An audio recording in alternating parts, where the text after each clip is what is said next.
الرحمن الرحیم ان الحمد للہ نحمده ونستعینه ونستغفره ونعوذ باللہ من شرور انفسنا وسیئات اعمالنا من يهده الله فلا مضل له ومن يضلل فلا هادي له اشهد ان لا اله الا الله وحده لا شريك له واشهد ان محمدا عبده ورسوله يا ايها الذين امنوا اتقوا الله حق تقاته ولا تموتن الا وانتم مسلمون يا ايها الناس اتقوا ربكم الذي خلقكم من نفس واحده وخلق منها زوجها وبث منهما رجالا كثيرا ونساء واتقوا الله الذي تساءلون به والارحام ان الله كان عليكم رقيبا يا ايها الذين امنوا اتقوا الله وقولوا قولا سديدا يصلح لكم اعمالكم ويغفر لكم ذنوبكم ومن يطع الله ورسوله فقد فاز فوزا عظيما اما بعد فان خير الحديث كتاب الله وخير الهدي هدي محمد صلى الله عليه وسلم وشر الامور محدثاتها وكل محدثة بدعة وكل بدعة ضلالة وكل ضلالة في النار.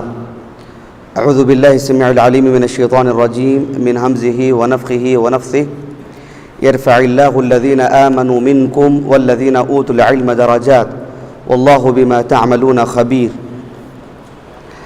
انشاءاللہ آج ہماری بر صغیر کی ایک عظیم شخصیت شیخ الحدیث مولانا محمد داؤد راز سلفی رحمۃ اللہ علیہ، ان کی زندگی کے مختلف جوانب سے آگاہ ہوں گے انشاءاللہ. مولانا داؤد راز رحمۃ اللہ علیہ کی جو زندگی ہے، ان کو پڑھنے، جاننے اور ان سے واقف ہونے سے قبل کچھ تمہیدی باتیں ہیں بطور مقدمہ کے، وہ آپ کے سامنے میں رکھنے جا رہا ہوں. یہ جو تحریریں آپ کے سامنے ہیں، یہ دراصل بڑی محنت اور مشقت کے ساتھ اور اللہ تعالیٰ کے خاص تعاون، اللہ سبحانہ و تعالیٰ کا خاص فضل، اللہ تعالیٰ کی خاص مدد تھی کہ اس کو ضبط تحریر لایا گیا ہے، اور انشاءاللہ اس کو کتابی شکل میں اس کی طباعت بھی ہوگی انشاءاللہ. بس آج کے ایک پروگرام سے متعلق کچھ باتیں اس کی آپ کے سامنے رکھی جائیں گی. اہل علم کو پڑھنا، اہل علم سے محبت رکھنا، یہ اللہ تعالیٰ نے فطری طور پر انسان کی فطرت میں رکھا ہے. معاشرے میں سب سے پاکیزہ انسان اور سب سے اعلیٰ اخلاق، اعلیٰ ہمت، اعلیٰ سوچ کے جو مالک ہوتے ہیں وہ انبیاء علیہم الصلوۃ والسلام ہوتے ہیں. انبیاء علیہم الصلوۃ والسلام کی جو بنیادی جو وصف ہے وہ ہے نبوت، علم، وجاءتہم رسلہم بالبینات. انبیاء علیہ السلام کا مقام، مرتبہ، ان کی جو بزرگی ہے، محض بال سفید ہونے یا ان کے لباس یا ان کے خاندان پر منحصر نہیں ہے، بلکہ ان کی سب سے بڑی طاقت جو اللہ سبحانہ و تعالیٰ نے لوگوں کے سامنے رکھتا ہے وہ نبوت ہے، اور نبوت علم کا نام ہے. تو انبیاء علیہ السلام پھر جو آپ کے نقش قدم پر چلتے ہیں اور آپ کے علوم کو پڑھتے ہیں، تو اللہ تعالیٰ نے ان کا مقام بھی اسی کے بقدر رکھا ہے. ایک ایسا اصول ہے جسے کوئی پلٹ نہیں سکتا ہے، اسے دوسرا رخ نہیں دے سکتا ہے. اللہ تعالیٰ نے جو قرآن مجید میں فرمایا، یرفع اللہ الذین آمنوا منکم والذین اوتوا العلم درجات، اہل ایمان کا مقام اللہ بلند فرماتا ہے غیر مومنین کے مقابلے میں، کفار کے مقابلے میں. اور مومنین میں بھی اللہ تعالیٰ کس کے نام کو، کس کی منزلت کو اور کس کے مقام اور مرتبے کو بڑھاتا. اللہ تعالیٰ کہا کہ والذین اوتوا العلم، جو اہل علم ہیں، جن کو اللہ تعالیٰ نے علم عطا فرمایا ہے، ان کو اللہ تعالیٰ مزید درجات سے نوازتا ہے.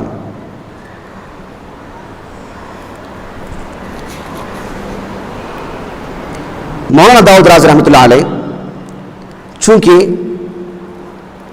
ایسے وقت میں جب کہ علماء کی محنت کی ضرورت تھی، علماء کی قلت تھی اور ہر جگہ پر جہالت تھی، ایسے میں اپنے گھر والوں کو چھوڑ کر اللہ کے راستے میں نکلے، اور ایک عرصہ تک، اور جذباتی طور پر نہیں، پورے استقلال کے ساتھ جم کر کے باذن اللہ تعالی جو آپ نے خدمت انجام دی ہے، اس سے نئی نسل کا واقف ہونا ضروری ہے.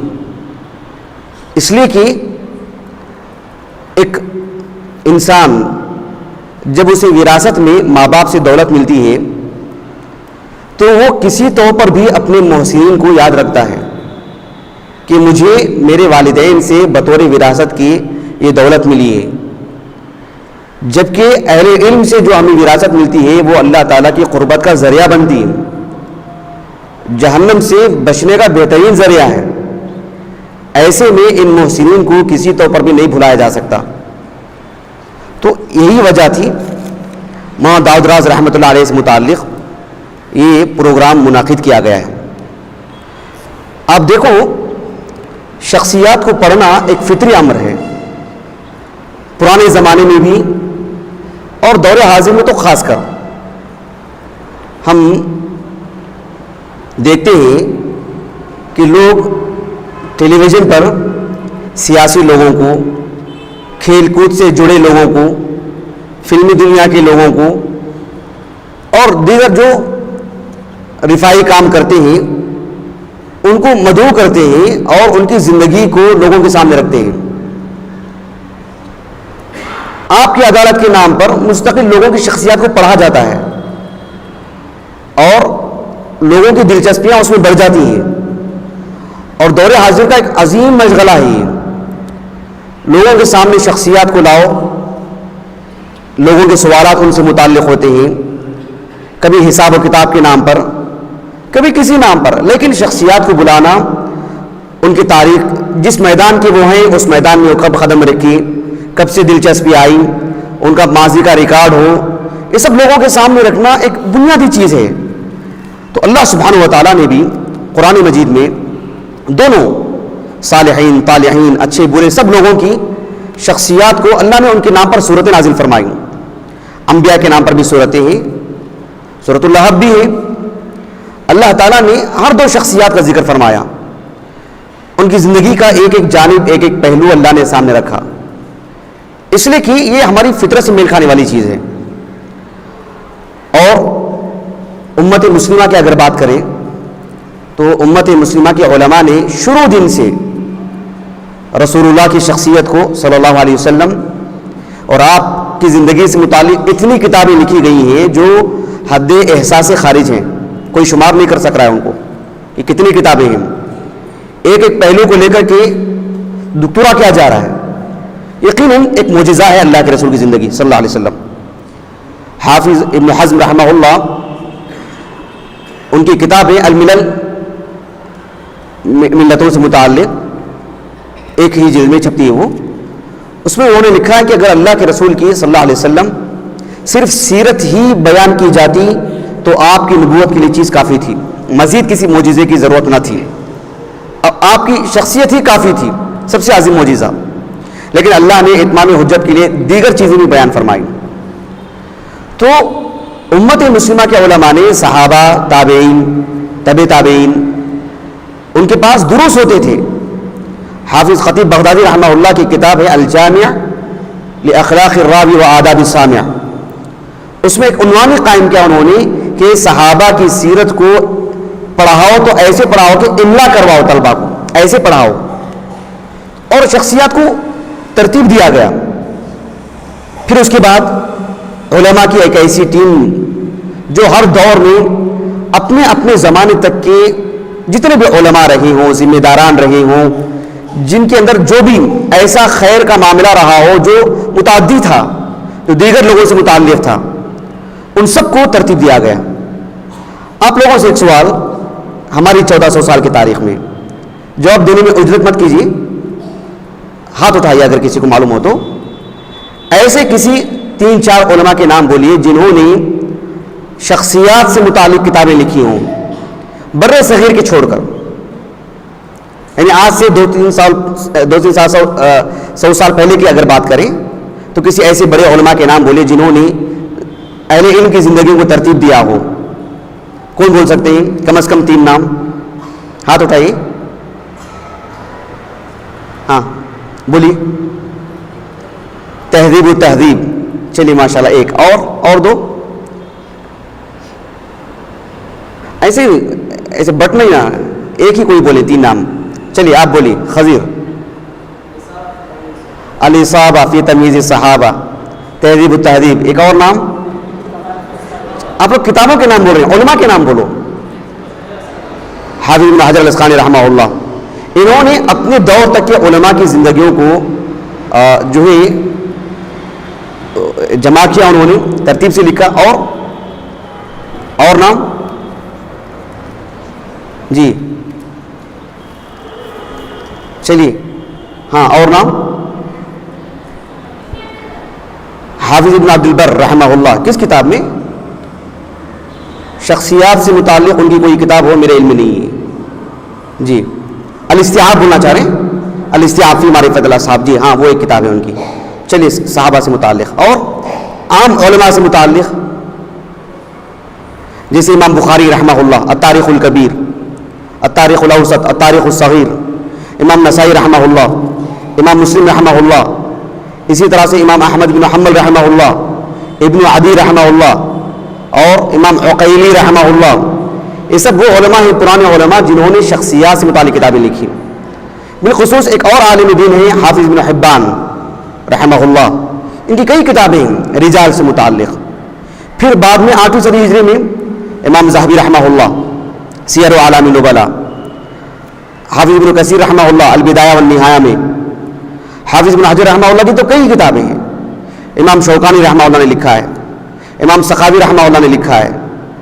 اس طرح کے علماء نے کئی علماء کی جو سوانح حیات انہوں نے ترتیب دی ہیں. بر صغیر کے جو علماء ہیں ان میں کسی کا کوئی معروف نام؟ مولانا محمد اسحاق بٹی رحمۃ اللہ علیہ، کئی کتابیں ہیں، لکھنے کا انوکھا انداز آپ کا. اور کوئی نام؟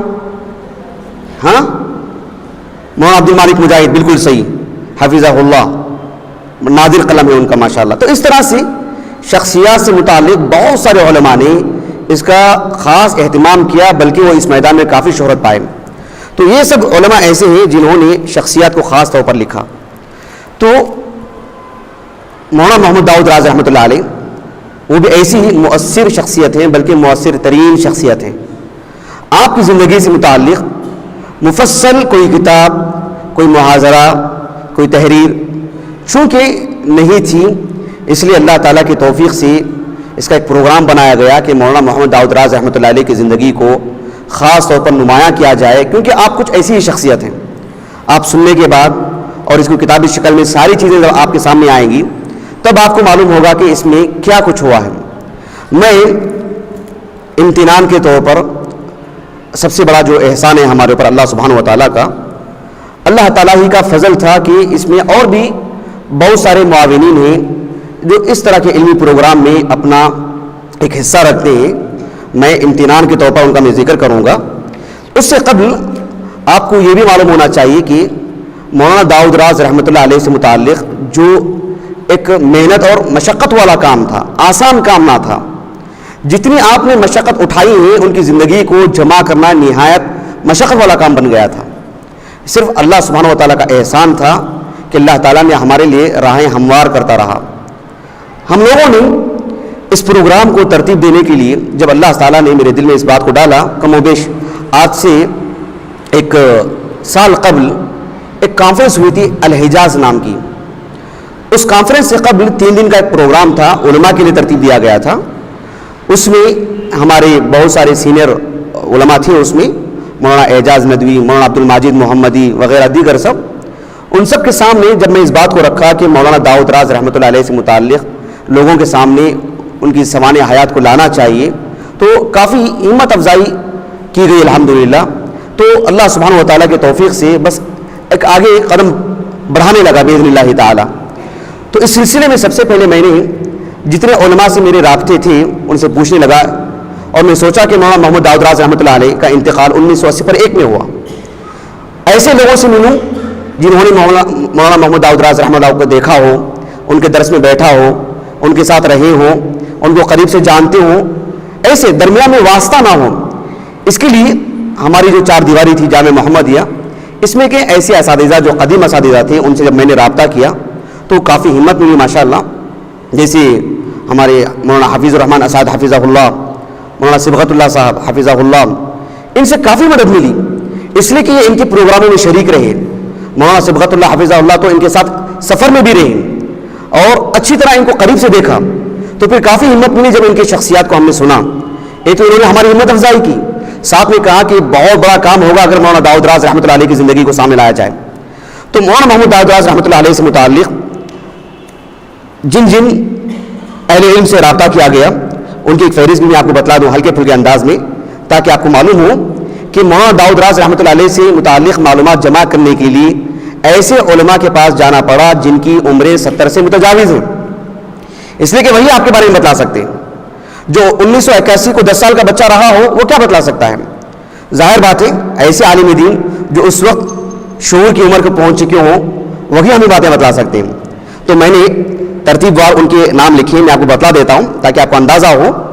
بنگلور کی اگر بات کریں تو مولانا ابو البیان حماد عمری حفظہ اللہ، ان کے پاس میں گیا تھا. مولانا داؤد راز رحمۃ اللہ علیہ کے ان کے گہرے مراسم تھے اور دونوں کا آپسی گہرا تعلق تھا. مولانا صبغت اللہ عمری مدنی حفظہ اللہ، حافظ الرحمن اسعد عمری ندوی مدنی حفظہ اللہ، اور استاذ محترم عبداللہ جولم عمری مدنی حفظہ اللہ، استاذ محترم مولانا عبدالصمد صاحب عمری حفظہ اللہ. اور بنگلور کی اگر بات کریں تو شیخ الجامعہ خالد مشرف ابن عبدالجلیل حفظہ اللہ کے جو والد ہیں عبدالجلیل صاحب، انہوں نے بہت مفید معلومات ان سے متعلق مجھے دی، اور کچھ باتیں تاثرات اور جذبات یہ ہمارے جو وحیدہ باجی ہیں ان کے والد صاحب جناب عبدالجلیل صاحب، انہوں نے بھی ان سے متعلق کچھ ہمیں معلومات دی. میسور جانا پڑا اس کے لیے، 15 اگست چھٹی کا دن تھا، اس کا فائدہ اٹھاتے ہوئے میسور گئے. حبیب الرحمان ابن قاضی عبدالرزاق آ کر کے ہیں، وہ آئے ہیں جی، ان کے پاس بھی گئے الحمدللہ. 80 پر 7 سال ان کی عمر ہے. ان سے متعلق آگے میں بتلاؤں گا یہ کون سی شخصیت ہے. پھر عمر آباد گئے ہم لوگ، مولانا ظہیر الدین اثری رحمانی ہمارے استاذ محترم، شیخ خلیل الرحمان اعظمی عمری حفظہ اللہ، شیخ حفیظ الرحمان اعظمی عمری مدنی جو گزشتہ سال مہمان خصوصی رہے سالانہ جلسے میں. چنئی گئے تھے، شیخ انیس الرحمان اعظمی عمری مدنی ہمارے استاذ محترم حفظہ اللہ کے پاس. ممبئی گئے تھے اور ممبئی میں بہت عظیم تعاون ہمیں حاصل ہوا. مولانا عبدالجلیل مکی حفظہ اللہ سے جو شریک ہیں الحمدللہ پروگرام میں، مولانا نجم الحسن فیضی حفظہ اللہ. دلی بھی گئے تھے اس کے لیے ہم لوگ. دلی میں مولانا رضا اللہ عبد الکریم سلفی مدنی حفظہ اللہ سے بہت تعاون حاصل ہوا، بہت مفید معلومات ملی. مولانا عبد القدوس سہسوانی حفظہ اللہ جن کا قلمی نام ہے ابن احمد نقی، بہت معروف شخصیت ہے، آگے بتلاؤں گا ان کے بارے میں. مولانا اصغر علی امام مہدی حفظہ اللہ، انہوں نے بھی کافی باتیں ہمیں بتلائیں.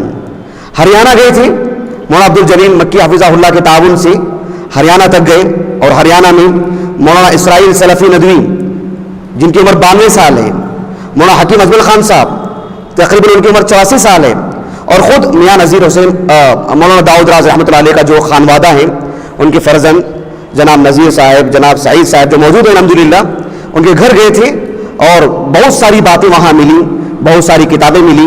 قریب سے دیکھنے کو معلوم ہوا کہ مولانا کی جد و جہد کیا ہے، کہاں سے کہاں تک جایا کرتے تھے، صبح و شام کیسے تھے.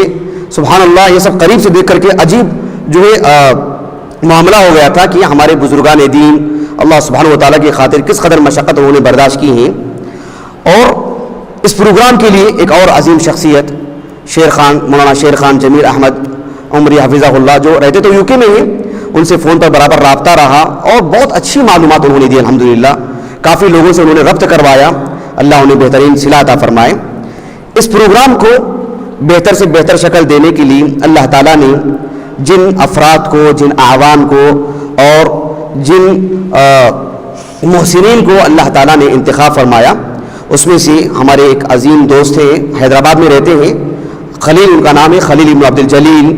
ہمارے بی ٹی ایم لے آؤٹ کے ایک اور ساتھی ہیں اطہر ابن عالم، وہ ان کے اخوان ہمارے زبیر ابن حمزہ پورے سفر میں ہمارے ساتھ تھے، نہایت خلیق اور ملنسار اور بہترین سفر کے ساتھی الحمدللہ. اسی طرح سے پرویز ابن شفیع بنگلور ہی کے، عبدالحسین ابن حنیف جو ہمارے ساتھی ہیں، میک وغیرہ سے متعلق کافی تعاون کیا انہوں نے. اور یہ جو جامعہ محمدیہ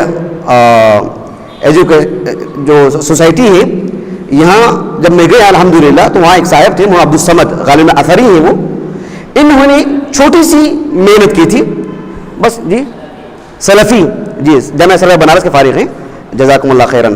تو مولانا عبد الصمد صاحب سلفی انہوں نے بالکل چھوٹا سا تعاون کیا, صرف اتنا سا کہا انہوں نے کہ مولانا عبد الجلیل صاحب سے جا کر کے مل لیجیے, آپ کا کام ہو جائے گا الحمدللہ.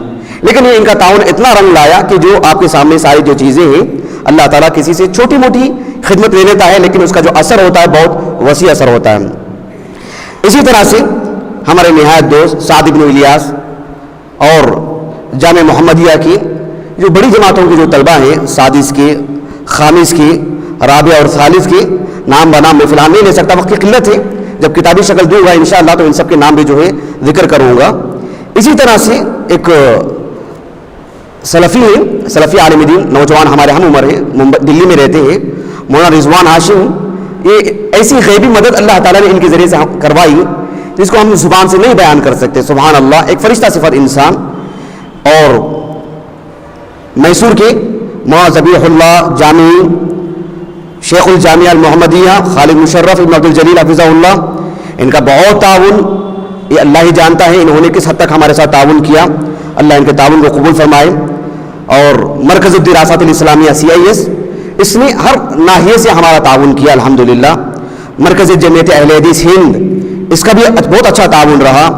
اور ان سب کے ساتھ ساتھ میری اہلیہ, میرے 2 بچے, ان کا جو تعاون ہے, انہوں نے جو جدائی برداشت کی اور گھر میں ان کا جو تعاون رہا, بالخصوص میری اہلیہ کا, کتابوں کی ضرورت پڑی تو اپنی انہوں نے 2 انگوٹیاں بھی بھیجی الحمدللہ. اور اسی طرح سے گھر میں جو تعاون رہا, املا کروانے کا معاملہ ہو, اس کی پروف ریڈنگ کا معاملہ ہو, ہر جانب یہ جو تعاون رہا, یہ ایسا تعاون ہے اگر میں کہوں تو مبالغہ نہ ہوگا کہ اس پورے پروگرام کا صحرا جو ہے اور اس کا کریڈٹ اپنی بیوی کے نام کروں تو مبالغہ نہ ہوگا. اللہ ان کو اس کا بہترین بدلہ عطا فرمائے. تو یہ سب میرے متعاونین رہے, اللہ تعالیٰ ان کو اس کا بہترین بدلہ عطا فرمائے. اب چلیے انشاءاللہ اصل موضوع میں ہم داخل ہوتے ہیں. اس پروگرام سے متعلق مولانا عبد الجلیل مکی حفظہ اللہ نے بھی سوال کیا تھا کہ مولانا کا ہی انتخاب کیوں؟ دیگر بھی شخصیات تھیں, دیگر بھی اکابر تھے, دیگر بھی کبار علماء تھے, ان میں مولانا کا انتخاب میں کیا معاملہ ہے؟ دراصل بات یہ ہے کہ صاف لفظوں میں اگر کہیں تو بس یہ اللہ کا فیصلہ ہے. اللہ تعالیٰ نے آپ کے نام کا انتخاب کیا, اللہ نے ہمارے دل میں ڈالا, اس کے لیے راستے ہموار کرتا گیا, اس کے لیے ایسی مددیں ہمارے ساتھ آئیں. ہم یقیناً سمجھتے ہیں کہ یہ مولانا راز رحمہ اللہ کا اخلاص تھا, اللہ سے ان کا گہرا تعلق تھا, اور اللہ سبحانہ و تعالیٰ سے انہوں نے کچھ ایسے اسرار رکھے تھے. عبداللہ بن مبارک رحمہ اللہ کہتے ہیں کہ امام مالک رحمہ اللہ کی نمازیں, ان کے روزے, ان کی عبادتیں زیادہ نہیں تھیں, لیکن ان کا جو چھپا ہوا جو معاملہ تھا اللہ کے ساتھ وہ بڑا گہرا تھا. یہی وجہ تھی کہ اتنے اثر تھی ان کی شخصیت میں. یہ سمجھنے والی بات ہے. تو کبھی کبھار عبادتوں سے بڑھ کر کے, عبادتوں کے ساتھ ایک بندے کا اللہ سے جو نجی جو زندگی ہوتی ہے, اس کا اندرون جو معاملہ ہوتا ہے, وہ معاملہ جب اللہ سے مضبوط ہو تو پھر یہ سب سے اہم چیز ہوتی ہے. تو مولانا محمد داؤد راز رحمۃ اللہ علیہ سے متعلق یہی بات سمجھ میں آتی ہے کہ ان کی زندگی بہت ہی مخلصانہ زندگی تھی. آگے کچھ ان کی زندگی کے گوشے آپ کے سامنے رکھے جائیں گے انشاءاللہ. تو مولانا کا ہی انتخاب, ایک تو یہ بات ہے جو اللہ کا فیصلہ ہے.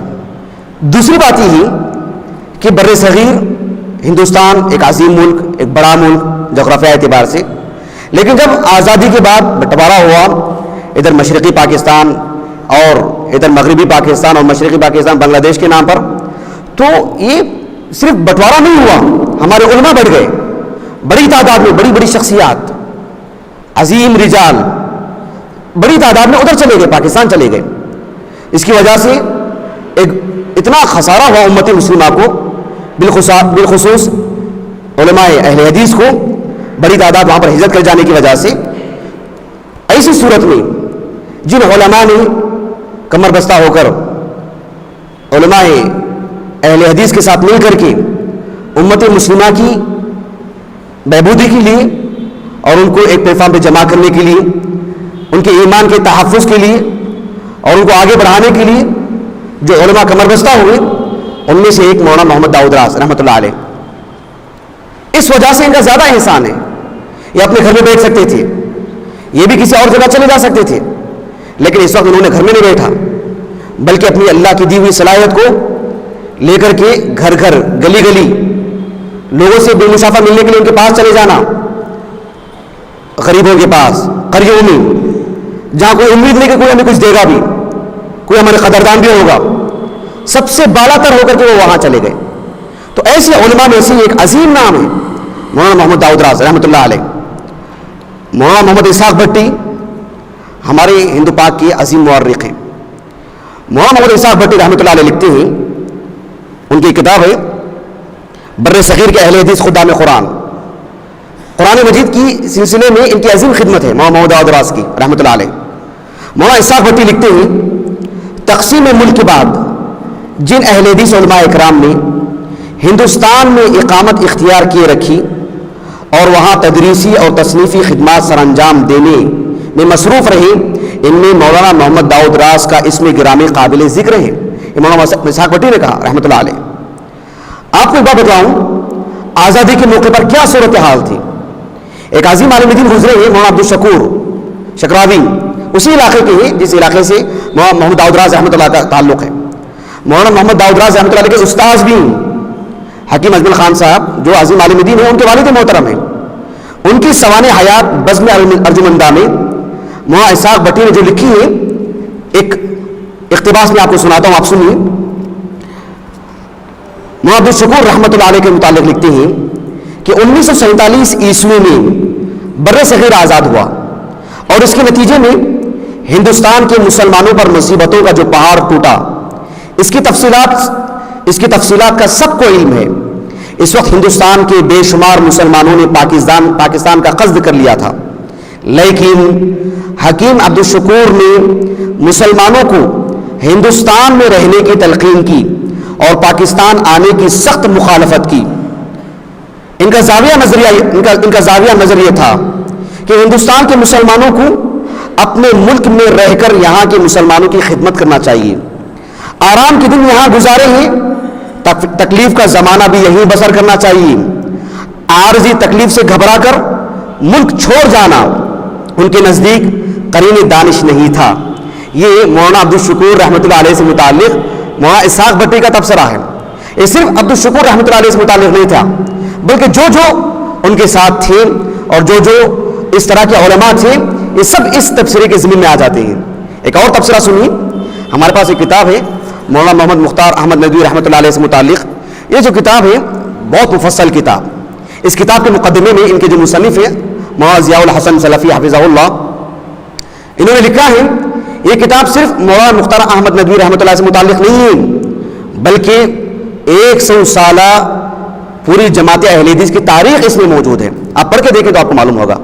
جب میں ممبئی گیا تھا، یہ مولانا عبدالجلیل مکی حفظہ اللہ کی لائبریری میں یہ کتاب تھی، تو وہاں جتنا مجھے موقع مل سکا جا کر کے رات میں بیداری کر کے جو کتاب پڑھنا شروع کیا، الحمدللہ کافی چیزیں پڑھ لیا تھا اور اس کی فوٹو بھی لے لیا تھا میں.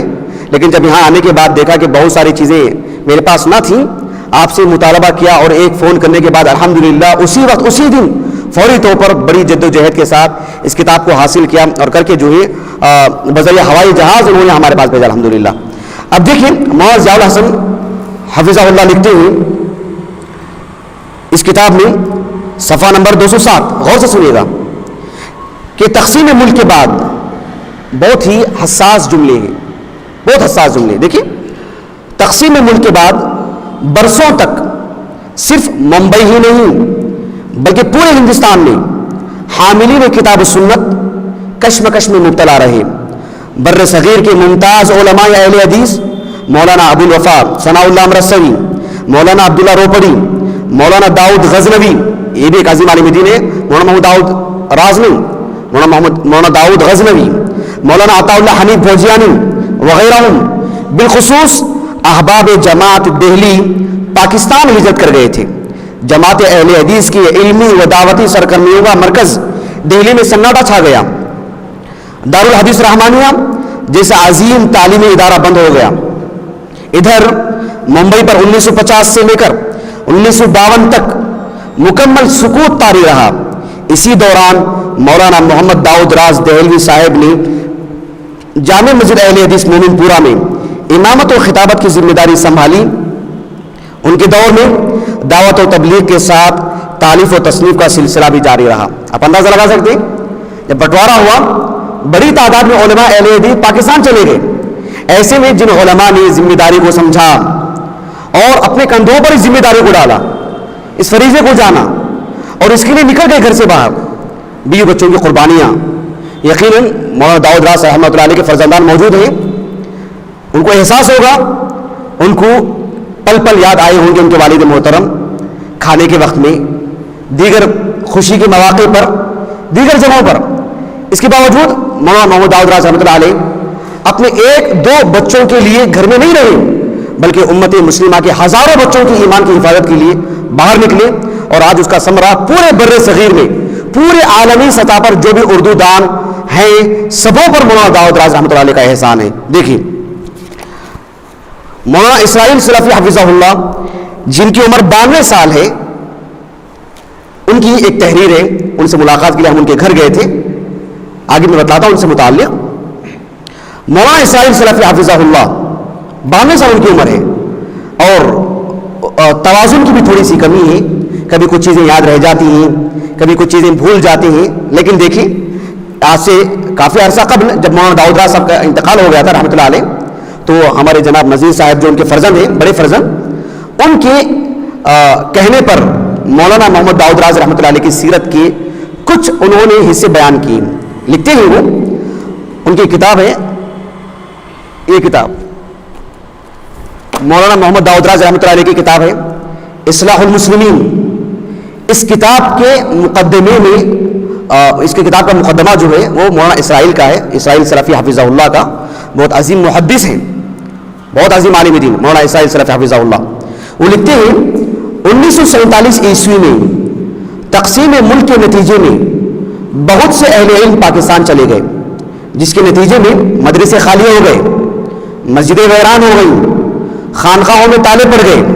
لہٰذا بمبئی والوں نے، اس کا پرانا نام بمبئی تھا، آج کا نیا نام ممبئی ہے، لہٰذا بمبئی والوں نے حکیم صاحب سے مراد حکیم عبد الشکور صاحب جی، اور شیخ الحدیث صاحب سے مراد مولانا عبد الجبار شکراوی حفظہ اللہ، اور شیخ الحدیث صاحب سے درخواست کی کہ حضرت مولانا راز صاحب کو، اب اندازہ لگائیے آپ ہندوستان کے بٹوارے کے بعد اہل علم کی قلت، اور مولانا داؤد راز رحمۃ اللہ علیہ رہتے تھے وہاں پر ہریانہ میں، اور خط لکھا ہے کہاں والوں نے؟ ممبئی والوں نے. ممبئی بڑا شہر، ممبئی ایک بڑا شہر ہے، ان کے رابطے کہاں سے کہاں رہیں گے، لیکن خط لکھا کس کے نام پر؟ مولانا داؤد راز صاحب کے نام پر. اس سے آپ اندازہ لگائیے ان کی شخصیت کیسی تھی اور کس قدر معروف تھی، اور اسی وقت کتنے وہ جو ہے لوگوں کے دلوں میں اپنا اثر چھوڑ گئے تھے الحمدللہ. دیکھیں ان کے نام پر خط آیا تھا، اور شیخ الحدیث صاحب سے درخواست کی کہ حضرت مولانا راز صاحب کو ہمارے یہاں خدمت دین کرنے کی اجازت دیں تو بہت بہتر ہوگا. حکیم صاحب مرحوم نے ان کی درخواست کو شرف قبولیت بخشا اور راز صاحب کو بمبئی جانے کی اجازت مرحمت فرمائی. یہ چیزیں تھیں کہ مولانا راز ہی کا انتخاب کیوں، یہ بتلانے کے لیے کہ آپ کی کچھ ایسے محنتیں ہیں کہ آپ کو اتنا نمایاں کیا جائے. آپ اس کے محتاج نہیں تھے، آپ کو اس کی خواہش بھی نہیں تھی. ان کی زندگی کی کچھ باتیں میں آپ کے سامنے رکھوں تو آپ اندازہ لگائیں کہ جو کتنے مخلص تھے، سبحان اللہ. تو آپ کو اس کا اندازہ نہیں تھا کہ لوگوں میں میرا چرچا ہوگا، لوگ مجھے جانیں گے، میرے سے متعلق ہوئے لوگ واقف ہوں گے، کبھی ان کو اندازہ نہیں تھا اس کا. اب دیکھو مولانا داؤد راز رحمۃ اللہ علیہ خود لکھتے ہیں کہ تقسیم ملک کے بعد قدرت نے ممبئی پہنچا دیا، جہاں مسجد اہل حدیث مومن پورہ کی امامت و خطابت کے ساتھ اللہ پاک نے قلمی خدمات کی انجام دہی پر لگا دیا، جن کی تفصیل بہت طویل ہے. تقسیم ملک کے بعد، اب دیکھو اندازہ لگائیے آپ، یہ ذرا سمجھنے کی بات ہے. تقسیم ملک کے بعد مولانا داؤد راز رحمۃ اللہ علیہ جس جذبے سے لکھ رہے ہیں، اس جذبات کے ساتھ اس بات کو لینے کی ضرورت ہے. شعراء جو ہوتے ہیں، میں ایسی تلخیص کے طور پر نہیں بول رہا ہوں، فطری بات ہے، جب وہ کسی شعر کو ڈوب کے بولتے ہیں، سامنے والوں سے متعلق یہ سوچتے ہیں کہ میرے شعر کو اسی معنی میں لیا جائے. جب ایک مصنف، ایک محرر، ایک شخص، ایک عالم دین اپنے درد کو بیان کرتے ہیں تو ان کی اسی درد سے بات لی جائے، ان کے احساسات کو جو ہے قبول کیا جائے. دیکھو مولانا داؤد راز کہتے ہیں رحمۃ اللہ علیہ، تقسیم ملک کے بعد حالات جیسے بھی ناسازگار تھے، ان میں تبلیغ و احیاء ملت کے لیے حضرت مولانا مناظر اسلام ابو الوفا ثناء اللہ صاحب امرتسری رحمہ اللہ کی کچھ قلمی خدمات کی اشاعت کو مفید جانا گیا، اور فتاوی ثنائیہ و قرآن مجید مترجم ثنائی کی اشاعت کی گئی. یعنی حالات جیسے بھی ہوں، میں نے ٹھان لیا کہ یہ کرنا ہے تو یہ کرنا ہے. مولانا ثناء اللہ نصری رحمۃ اللہ علیہ وہ تو چلے گئے، سرگودا چلے گئے پاکستان، وہیں پر انتقال ہوا 1948 میں، آزادی کے 1 سال بعد. لیکن کہا کہ حالات جیسے کچھ بھی ہوں، ہمارے پرانے علماء کی خدمات کو لوگوں کے سامنے بیان کروں، ان کی علمی خدمات کو کتابوں کی شکل میں لوگوں کے سامنے لاؤں. یہ مولانا داؤد راز رحمۃ اللہ علیہ نے ٹھان لیا تھا اس کو. یہاں ایک تلخ بات ہے، بہت کڑوی کسیلی بات ہے، لیکن میں آپ کے سامنے رکھ رہا ہوں، اور اللہ کرے ہمارا شمار ان لوگوں میں سے نہ ہو، آج بھی نہ ہو اور کل بھی نہ ہو، کہ بدقسمتی ہے کہ لوگ عمومی طور پر اپنے محسنین کو بھول جاتے ہیں. یہ ایک غلط بات ہے. اپنے محسنین کو یاد رکھنا چاہیے، ان کندھوں کو یاد رکھنا چاہیے جن کندھوں پر ہم نے بوجھ ڈالا ہے، جنہوں نے ہمیں جہنم سے بچایا ہے، جنہوں نے ہمیں ہمارا پیٹ پالنے سے بڑھ کر کیا ہماری روح کی حفاظت کا بندوبست کیا ہے. ان محسنین کو کبھی بھی نہیں بھولنا چاہیے.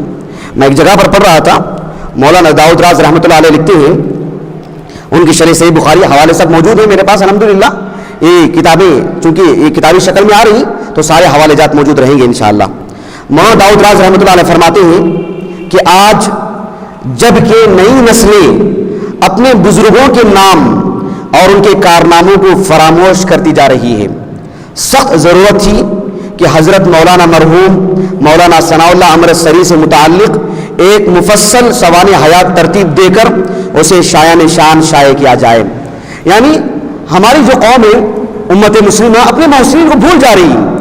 کون تھے جو انہیں دین سکھایا، کون تھے جو انہیں چلنا سکھایا، کھڑنا سکھایا، بھاگنا سکھایا دین سے متعلق، کون تھے انہیں طہارت کے مسائل سکھائے، کون ان کے عقیدے کو درست کیا. کہا کہ ثناء اللہ نصری رحمۃ اللہ علیہ کی زندگی کو نئی نسل کو اس سے واقف کرانے کی ضرورت سمجھا، اور میرے پاس وہ نہیں. مولانا ثناء اللہ نصری سے متعلق انہوں نے کتاب لکھی، وہ بہت تلاش کے بعد بھی وہ مجھے نہیں مل سکی. البتہ فتاوی ثنائیہ جو یہاں پر موجود ہے، یہ مولانا داؤد راز صاحب رحمۃ اللہ علیہ کی خدمت ہے. اس کی آغاز میں خود انہوں نے مولانا ثناء اللہ نصری رحمۃ اللہ کی زندگی کو ترتیب دیا ہے. اس کے علاوہ کوئی کتاب لکھی ہو وہ میں نہیں دیکھا ہوں.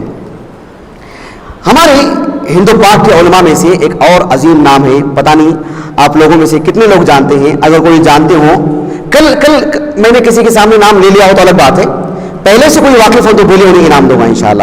ایک عظیم عالم دین گزرے ہیں مولانا سید تقریض احمد سہسوانی. کوئی نام سنی؟ مولانا سید تقریض احمد سہسوانی، کسی کے علم میں ہے یہ نام؟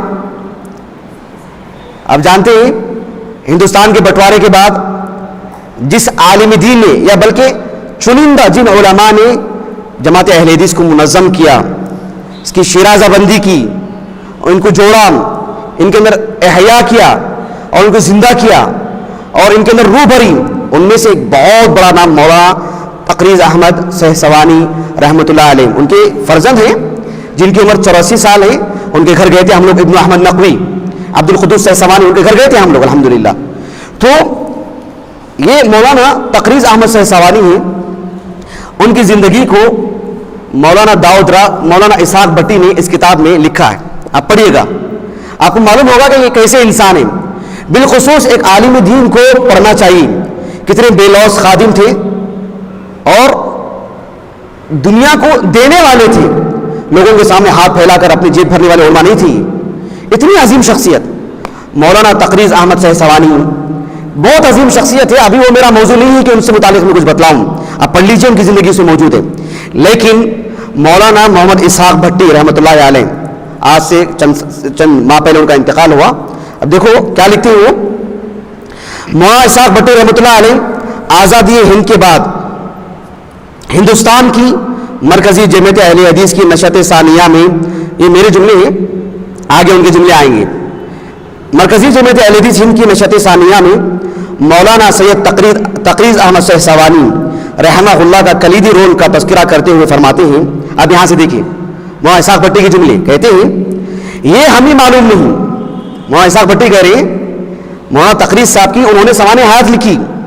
اب لکھ رہے ہیں یہ ہمیں معلوم نہیں کہ ہندوستان کی اس جمعیت کے موجودہ علماء و زعماء مولانا سید تقریض احمد سہسوانی کی کوششوں سے آگاہ ہیں یا نہیں. دیکھ رہے شیخ کتنی بڑی بات ہے. اب دیکھو، اور اگر آگاہ ہیں تو انہیں کبھی یاد بھی فرماتے ہیں یا بھول گئے ہیں. ہماری جماعت کے لوگ اپنے اولین محسنوں کو عام طور سے بھول جاتے ہیں، نسأل اللہ العافیۃ والسلامہ۔ میرا خیال ہے اپنی روایت کے مطابق مولانا تقریض احمد کو بھی بھول گئے ہوں گے۔ کون کسی کو یاد رکھتا ہے، اور کس کے پاس اپنے محسنوں کو یاد رکھنے کے لیے وقت پڑا ہے؟ میں بھی اس لیے یاد رکھتا ہوں کہ میرا تعلق پرانے لوگوں سے ہے۔ مولانا اسحاق بھٹی رحمۃ اللہ علیہ کی سنِ ولادت کسی کو معلوم ہے؟ معلوم ہے کسی کو؟ کس صدی کے ہو؟ آج کے ہیں یا پچھلی صدی کے ہیں، یا اور کب سے پہلے؟ 1925۔ دیکھو میں بھی کیوں یاد رکھ رہا ہوں؟ اس لیے کہ میرا تعلق پرانے لوگوں سے ہے، اور پرانے لوگوں میں مرض وزاداری کے کچھ آثار ابھی تک موجود ہیں۔ میں بھی نئی نسل کا کوئی چھوٹا بڑا فرد ہوتا تو گزرے ہوئے دور کے خادمین جماعت اور اپنے محسنوں کو کب کا بھول چکا ہوتا، اور پکار اٹھتا خس کم جہاں پاک۔ سبحان اللہ، اللہ تعالیٰ ہمیں بچائیں۔ دور حاضر میں ہم دیکھتے ہیں کہ ہم اپنے آپ کو پاک کرنے کے پوزیشن میں نہیں ہیں، اپنے آپ کو پاک صاف اور ایک مطہر بتانے کے انداز میں نہیں ہیں، لیکن صورتحال یہی ہے کہ ہر شخص چاہتا ہے کہ میں نمایاں رہوں، لوگ مجھے جانیں، میری خدمات کسی سے مخفی نہ رہیں۔ نسأل اللہ العافیۃ والسلام۔ ہمارے بزرگوں کو یاد رکھنا، جن کی وجہ سے ہماری زبان چل رہی ہے، ہمارا قلم چلتا ہے، ہمارے مدرسے قائم ہیں، ہماری مسجدیں آباد ہیں، ہمارے بزرگوں کے ذریعے سے جو ہمیں دین ملا ہے، اور ہمیں صاف ستھری سلفیت جو ملی ہے بغیر کسی خلط ملط کے، ایسے محسنوں کو بھول جانا نہایت بد اخلاقی ہے۔ اللہ تعالیٰ ہماری حفاظت فرمائے۔ تو یہ بات تھی مولانا راز کا انتخاب کرنے کا۔ مولانا کا سوال تھا، آج صبح میں ہم لوگ ناشتہ کر رہے تھے، مولانا نے کہا کہ میں آپ سے پوچھنا چاہتا ہوں مولانا راز کا انتخاب کیوں؟ اللہ جزائے خیر جی، بڑا گہرا تعاون تھا ان کا ماشاءاللہ۔ تو یہ وجوہات تھیں مولانا محمد داؤد راز رحمۃ اللہ علیہ کے انتخاب میں۔ مولانا محمد داؤد راز رحمۃ اللہ علیہ، ان کی زندگی سے متعلق کچھ باتیں آپ کے سامنے۔ سب سے پہلے مولانا محمد داؤد راز رحمۃ اللہ علیہ کا علاقہ، ان کا جو گاؤں ہے، پھر ان کا نام نسب وغیرہ ہم معلوم کریں گے انشاءاللہ۔ یہ ایک بنیادی بات ہے، چونکہ میرے جو مخاطب ہیں اکثر بیشتر طلبہ ہیں، اس لیے میں بتلا رہا ہوں آپ کو۔ طلبہ سے مراد ہم بھی طالب علم ہیں، عثمانی بھی نہیں ہیں جی، دینی طالب علم، وہ بولنا چاہ رہا ہوں میں آپ کو۔ تو یہ بتانا چاہ رہا تھا کہ کسی بھی شخصیت کو جب ہم مطالعے کے طور پر لیتے ہیں، انتخاب کرتے ہیں، تو اس بات کا خیال کرنا چاہیے کہ یہ شخصیت کس علاقے کی ہے، یہ ضروری۔ اس سے صرف نظر کرتے ہوئے اگر آپ شخصیت کو پڑھیں گے تو آپ نتائج اخذ نہیں کر پائیں گے زیادہ تر۔ تو یہ بہت ضروری ہے، کسی بھی شخصیت کو پڑھنا چاہیں تو آپ یہ دیکھیں کہ وہ کس گاؤں کے ہیں، اور یہ معلوم کریں کہ اس گاؤں میں کیسا سماج تھا، کیا معاملہ تھا، قبیلوں کی زندگی تھی، یا وہاں کسی کا راج تھا، یا وہاں پر جو ہے جیسے دور حاضر کا معاملہ ہے، اس طرح کی حکومتیں وہاں پر رہی ہیں، کیا صورتحال تھی وہ معلوم کرنا چاہیے۔ وہ شہر تھا کہ قریہ تھا، ان کے آباء و اجداد کیسے تھے، زراعت پیشہ تھے، تاجر لوگ تھے، پڑھے لکھے خاندان سے ان کا تعلق رہا ہے، یہ جاننے کی ضرورت ہے۔ یہ جانے بغیر محض یوں ہی شخصیت کو جانے آپ حقیقت میں اس منتہا علم کو نہیں پہنچ سکتے آپ۔ اسی لیے آپ شخصیات کا اگر مطالعہ جنہوں نے کیا ہے ہمارے سابق علماء نے، جب وہ زندگیوں کو لکھتے ہیں تو اس طرح کے پہلو کو وہ واضح کرتے ہیں کہ ان کے دور میں کون کون حکمران رہے، ان کا نقطہ نظر کیا تھا، خاندانی پس منظر کیا تھا، ابتدائی تعلیم کیسی تھی۔ اس لیے کہ آج ہم دیتے ہیں کہ بڑی بڑی شخصیات، بڑے بڑے نام ہم دیتے ہیں کہ بہت بڑی شخصیت ہے، لیکن ابتدائی مرحلے میں جا کے دیکھیں گے تو معاملہ کچھ اور رہے گا۔ ایک نام لیتا ہوں میں آپ کے سامنے، مولانا عبدالسلام بستوی۔ میں سمجھتا ہوں آپ میں سے شاید مجھے ٹھیس نہ پہنچائیں، ایسا نہ کہیں کہ نہیں معلوم ہے، ان کو تو جانتے ہوں گے نام، دیانتداری سے بولیں، مولانا عبدالسلام بستوی رحمۃ اللہ علیہ کو جانتے ہیں؟ ہاں یا نہیں؟ الحمدللہ۔ مولانا عبدالسلام بستوی رحمہ اللہ 1909 کو پیدا ہوئے اور 1975 میں آپ کا انتقال ہوا۔ وہ جو بتانا چاہ رہا ہوں وہ دیکھیے، چھوٹی سی عمر تھی کہ ان کے والد کا انتقال ہو گیا۔ یہ کہیں پڑھ نہیں پاتے تھے، آسان معاملہ نہیں تھا ان کا۔ ایک جگہ پر اسکول میں پڑھنے جاتے تھے، والد صاحب کا انتقال ہو گیا 9 سال کی عمر میں یا 10 سال کی عمر میں، پڑھائی چھوٹ گئی۔ والدہ تھی ان کی، ان کے گھر کا معاملہ بڑا عجیب و غریب تھا، چھوٹی سی عمر میں جا کے مل میں کام کرتے تھے، اندازہ لگا رہے ہیں آپ؟ تاکہ کام کرتے تھے اور رات میں آ کے بزرگوں کے دروازے کھٹکھٹاتے اور ان کی معلومات میں جو باتیں ہوتی وہ لیتے، اس کو لکھتے، اس کو پڑھتے۔ اس سے صرف نظر کرتے ہوئے صرف یہ دیکھیں آج مولانا عبدالسلام دنیا کی مانی جانی شخصیت ہے، بیکار سی بات ہے، ہم ان کی شخصیت کو نہیں پہچان پائیں گے۔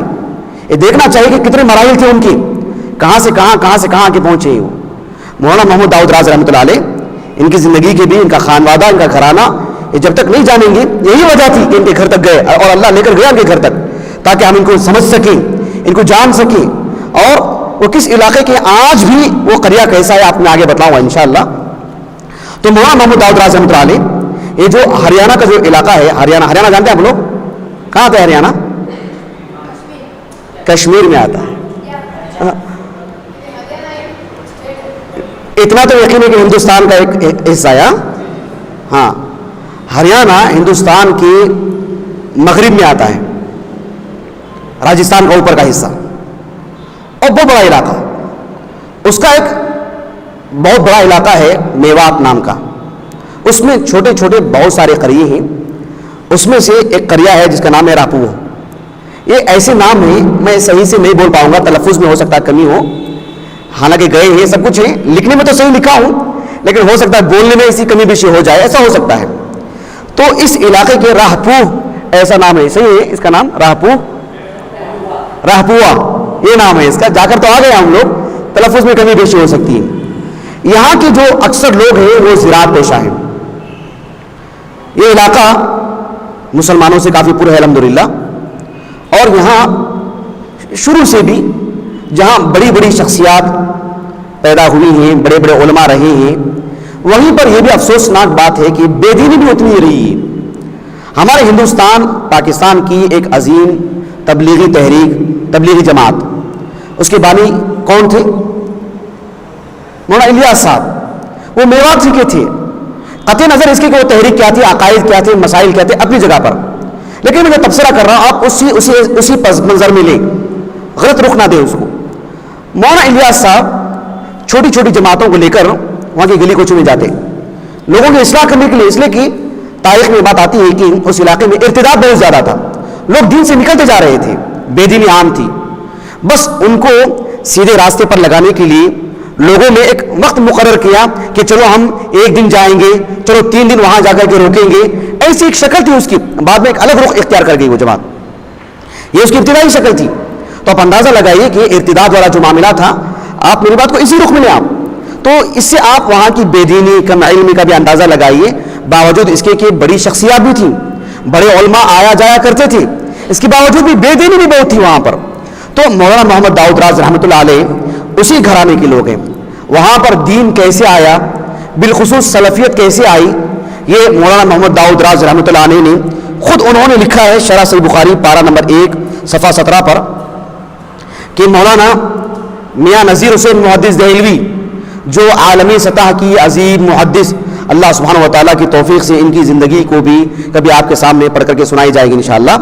تو آپ کے تلامذہ یہاں پر آئے اور آ کر کے انہوں نے یہاں پر کام کیا، اور پھر مولانا سید احمد بریلی اور مولانا سید شاہ اسماعیل دہلوی، تاریخ شہیدین نام سنا ہوگا آپ نے، چونکہ شہید ایک اصطلاح کے طور پر اہل علم نے منع کیا کہ نبی کریم صلی اللہ علیہ وسلم جس کو شہید بولے وہی شہید ہے، ان کے علاوہ جو بھی مسلمان اللہ کے راستے میں مقتول ہوئے ہوں، جان گنوائے ہوں، انہیں شہید عام معنی میں کہہ سکتے ہیں، لیکن تاکید کے ساتھ کہ وہ شہداء میں سے ہوں گے، یہ کہنے کے سلسلے میں اہل علم نے احتیاط برتنے کو کہا ہے۔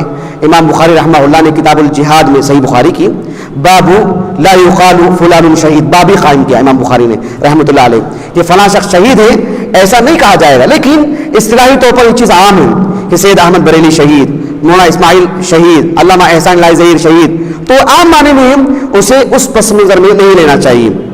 بہرحال مولانا اسرائیل سلفی حفظہ اللہ، انہوں نے کہا ہے کہ مولانا داؤد راز رحمۃ اللہ علیہ کا جو گاؤں ہے، یعنی کافی بڑا قصبہ، اس گاؤں میں سلفیت اور اہل حدیثیت کیسے آئی۔ انہوں نے لکھا کہ ایک صاحب تھے جن کا نام تھا مولانا عبد الرزاق، ان کا انتقال ہوا 1973 کو، ہے آپ کے علم میں مولانا عبد الرزاق؟ جی، مولانا عبد الرزاق یہ نہیں ان کی وجہ سے نہیں، بلکہ ان کے دادا مولانا عبدالرزاق صاحب کے دادا جن کا نام تھا احمد خان پٹواری، ان کے ذریعے سے اس علاقے میں سلفیت آئی۔ دیکھو اللہ سبحانہ و تعالیٰ نے کسی کے ذریعے سے عظیم کام لے لیتا ہے، کبھی کبھار ان کا نام نمایاں نہیں رہتا ہے۔ میں یاد نہیں آ رہا ہے لیکن علمی امانت کے طور پر بتا رہا ہوں کہ میں ایک تفسیر میں پڑھا تھا لیکن یاد نہیں آ رہا کہ میں حوالہ دوں اس کا۔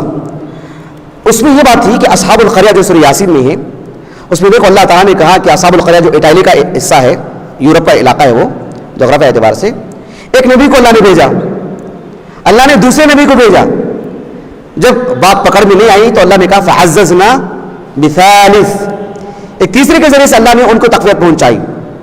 لیکن جب دعوت و تبلیغ کی بات آئی سامنے تو اللہ نے کہا وجاء رجل من اقصى المدینہ، کہ شہر کے کنارے سے رجل کہا نکیرہ، یعنی اللہ رب العالمین نے انہیں بالکل ایک اجنبی بنا دیا کہ وہ کون ہے نہیں معلوم، مخصوص زاویے میں نہیں، بلکہ کہا کہ ایک عام آدمی آئے اور بس اللہ نے انہی کے کلمات آگے بیان فرمائے۔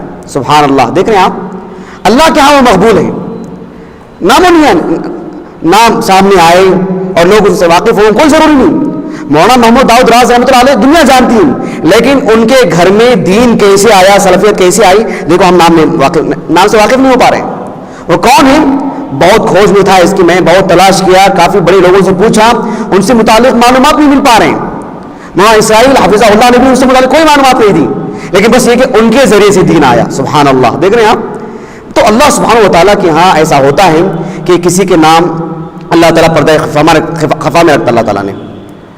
دیکھو قرآن مجید میں ہے وَلَقَدْ أَرْسَلْنَا رُسُلًا مِّن قَبْلِكَ مِنْهُمْ مَنْ قَصَصْنَا عَلَيْكَ وَمِنْهُمْ مَنْ لَمْ نَقْصُصْ عَلَيْكَ، کچھ رسولوں کے نام بیان کیے جاتے ہیں اور کچھ رسولوں کے نام اللہ رب العالمین نے نہیں بیان فرمائے۔ کہاں 1,24,000 انبیاء اور کہاں گھما پھرا کے 25 سے 30 رسولوں کے نام۔ حافظ ابن کثیر رحمہ اللہ نے قصص الانبیاء میں قرآن مجید میں جو نام انبیاء کے مندرج ہیں اور جو احادیث میں کچھ آتے ہیں نام، ان کو جمع کیا، کتنے نکلتے ہیں؟ 40 کے کم و بیش۔ کہاں 1,24,000؟ سبحان اللہ۔ تو اللہ سبحانہ و تعالیٰ کا یہ معاملہ ہے کہ کس کے نام کو نمایاں کریں اور کس کے نام کو اللہ تعالیٰ پردے میں رکھے۔ مولانا محمد داؤد راز رحمۃ اللہ علیہ، ان کی پیدائش، ان کی سن ولادت، ان کا نسب نامہ یہ ہے کہ عمومی طور پر لوگوں کی سن ولادت جلدی نہیں معلوم ہوتی، سن وفات معلوم ہو جاتی ہے، اس لیے کہ جب انتقال ہوتا ہے تو سب کو معلوم ہو جاتا ہے، اور بالخصوص ایک بڑی شخصیت ہو تو ان کا انتقال ہو جائے تو بات بالکل بہت جلد لوگوں میں آ جاتی ہے۔ لیکن جب ولادت ہوتی ہے کس کو معلوم بڑا ہو کر بچہ کیا بننے والا ہے؟ تو عمومی طور پر اب جہاں مولانا تھے وہاں کاغذی طور پر، سرکاری طور پر کاغذات جو جمع کیے جائیں، وہ کون ہے، کیا ہے، یہ کب پیدا ہوئے، اتنی باریکیاں نہیں ہوتی ہیں، لیکن پھر بھی مولانا داؤد راز رحمۃ اللہ علیہ نے خود اپنے بارے میں لکھا ہے کہ ان کی سن ولادت کیا ہے۔ مولانا داؤد راز رحمۃ اللہ علیہ کی جو سن ولادت ہے، آپ کے اپنے آبائی گاؤں 1908 میں آپ پیدا ہوئے۔ مولانا داؤد راز رحمۃ اللہ علیہ، آپ کا جو نام تھا تعجب ہوتا ہے، دیکھیے مائیں کیسی ہوتی ہیں، کیا سوچتی ہیں۔ جب مولانا داؤد راز رحمۃ اللہ علیہ کی ولادت ہوئی 1908 میں، آپ کی جو فرزند ہیں جناب سعید صاحب موجود ہیں، انہوں نے کہا کہ مولانا داؤد راز رحمۃ اللہ علیہ 4-5 سال کی عمر کے تھے یا اس سے بھی چھوٹے تھے کہ ان کے والد ان کا انتقال ہو گیا، یتیم تھے آپ۔ لیکن ان کی جو والدہ تھیں بڑی اعلیٰ ہمت کی تھیں، انہوں نے اپنے بیٹے کا نام رکھا تھا امید خان۔ کیا نام رکھا تھا؟ امید خان۔ مجھے معلوم تھا، کہیں پڑھا تھا میں کہ ان کا نام امید خان تھا۔ میں ان سے پوچھا، ان کے جو فرزند ہیں جناب سعید صاحب، ان کے گھر میں ہم گئے تھے، میں اور برادر زبیر صاحب، تو ان سے پوچھا کہ امید خان کس معنی میں، کیا مطلب؟ کہا کہ ہماری جو دادی تھی اپنے بیٹے سے متعلق نیک فعل لی، یہ امید کہ میرا بیٹا بڑا بنے گا، میرا بیٹا عظیم بنے گا۔ سمجھ رہے ہیں آپ؟ نیتیں اچھی ہونی چاہیے، بچوں سے متعلق غلط فہمیاں نہیں ہونی چاہیے، ان سے متعلق یہ سمجھنا کہ بڑا ہو کے ایسا بن جائے گا، بڑا ہو کے یہ ہو جائے گا، بڑا ہو کے وہ ہو جائے گا، نہیں سوچنا چاہیے۔ دیکھو اللہ کے رسول کی حدیث ہے صلی اللہ علیہ وسلم، صحیح بخاری کی حدیث قدسی، انا عند ظن عبدی بی، میرا بندے کا جو گمان ہوتا ہے میں اسی کو اترتا ہوں۔ اللہ سے متعلق بزن ہے تو اس کے ساتھ ویسے ہی معاملہ ہوتا ہے، اللہ کے ساتھ حسن ظن ہونا چاہیے۔ ہم اپنے دوستوں سے متعلق، اپنے بچوں سے متعلق بالخصوص اگر حسن ظن رکھیں کہ اس سے اللہ تعالیٰ دین کی خدمت لے گا، یہ ہوگا وہ ہوگا، یقیناً وہ اسی راستے پر جائیں گے. مجھے تعجب ہوتا ہے کہ کیسی کیسی سوچ رکھنے والے ماں باپ ہوتے ہیں بغیر حوالے کے اڑتی باتیں واٹس ایپ پر آئی تھی، پتہ نہیں کتنی محقق بات ہے. اگر بات محقق ہے تو بہت اچھی بات ہے، اگر محقق نہیں ہے تو بات آپ اس کو ہوائی میں اڑنے دیجیے. وہ بات یہ ہے کہ صلاح الدین ایوبی رحمہ اللہ، ان کے سوانح حیات میں بات آتی ہے اور ان سے متعلق افسانہ انداز میں بہت کچھ لکھا گیا ہے. اگر بات اچھی ہے، صحیح ہے، درست ہے تو بہت اچھی بات ہے کہ وہ کھیل رہے تھے ان کے بچوں کے ساتھ، تو ان کے والد آئے اور آ کر کے پیچھے سے زور سے لگایا، ان کو سر پہ مارا، ان کو زور سے چیخنے لگے، چلانے لگے. کہا کہ تم بچوں کے ساتھ کھیل رہے ہو، ہم نے تمہاری ماں کے ساتھ ہم بھی اس طریقے الفاظ جو ہے بڑے ایسے ہی نازیبا الفاظ ہیں، لیکن کہہ رہا ہوں کہ اہمیت بتانے کے لیے. کہا کہ ہم نے اس لیے تمہاری ماں سے ہم بھی اس طریقے کی تاکہ تم فلسطین آزاد کرو، مسجد اقصی آزاد کرو، اور تم کھیلتے بیٹھے ہو، تم اپنے وقت ضائع کر رہے ہو. ہمارے یہ مقاصد تھے جب تمہارے جنم کے متعلق ہماری سوچ تھی. سبحان اللہ، یعنی کیسے اعلیٰ سوچ ہوتی ہے. اگر بات محقق ہے، صحیح ہے، درست ہے تو بہت اچھی بات ہے الحمدللہ. تو یہ سوچ ہونی چاہیے. ہاں اس میں کچھ جذباتیت نظر آ رہی ہے مجھے، اور ہو سکتا ہے حقائق سے میل کھانے والی بات بھی نہ ہو، لیکن اگر بات محقق ہو تو بہت عمدہ بات ہے. لیکن ایسی بات ہونی چاہیے کہ اپنے بچوں سے متعلق کبھی بھی مایوسی کے شکار نہیں ہونی چاہیے. ان سے متعلق آپ دیکھیں مولانا داؤد راز رحمۃ اللہ علیہ کی جو والدہ تھیں، جس گھرانے کی ہے، کوئی پڑھا لکھا گھرانہ نہیں، کوئی پڑھا لکھا گھرانہ نہیں، علم سے متعلق کوئی بات نہیں، نہ آگے سے پیچھے سے دائیں بائیں کچھ نہیں. اس کے باوجود بھی کتنا بڑا دل اور کس قدر قوی تھی، اندازہ لگائیے.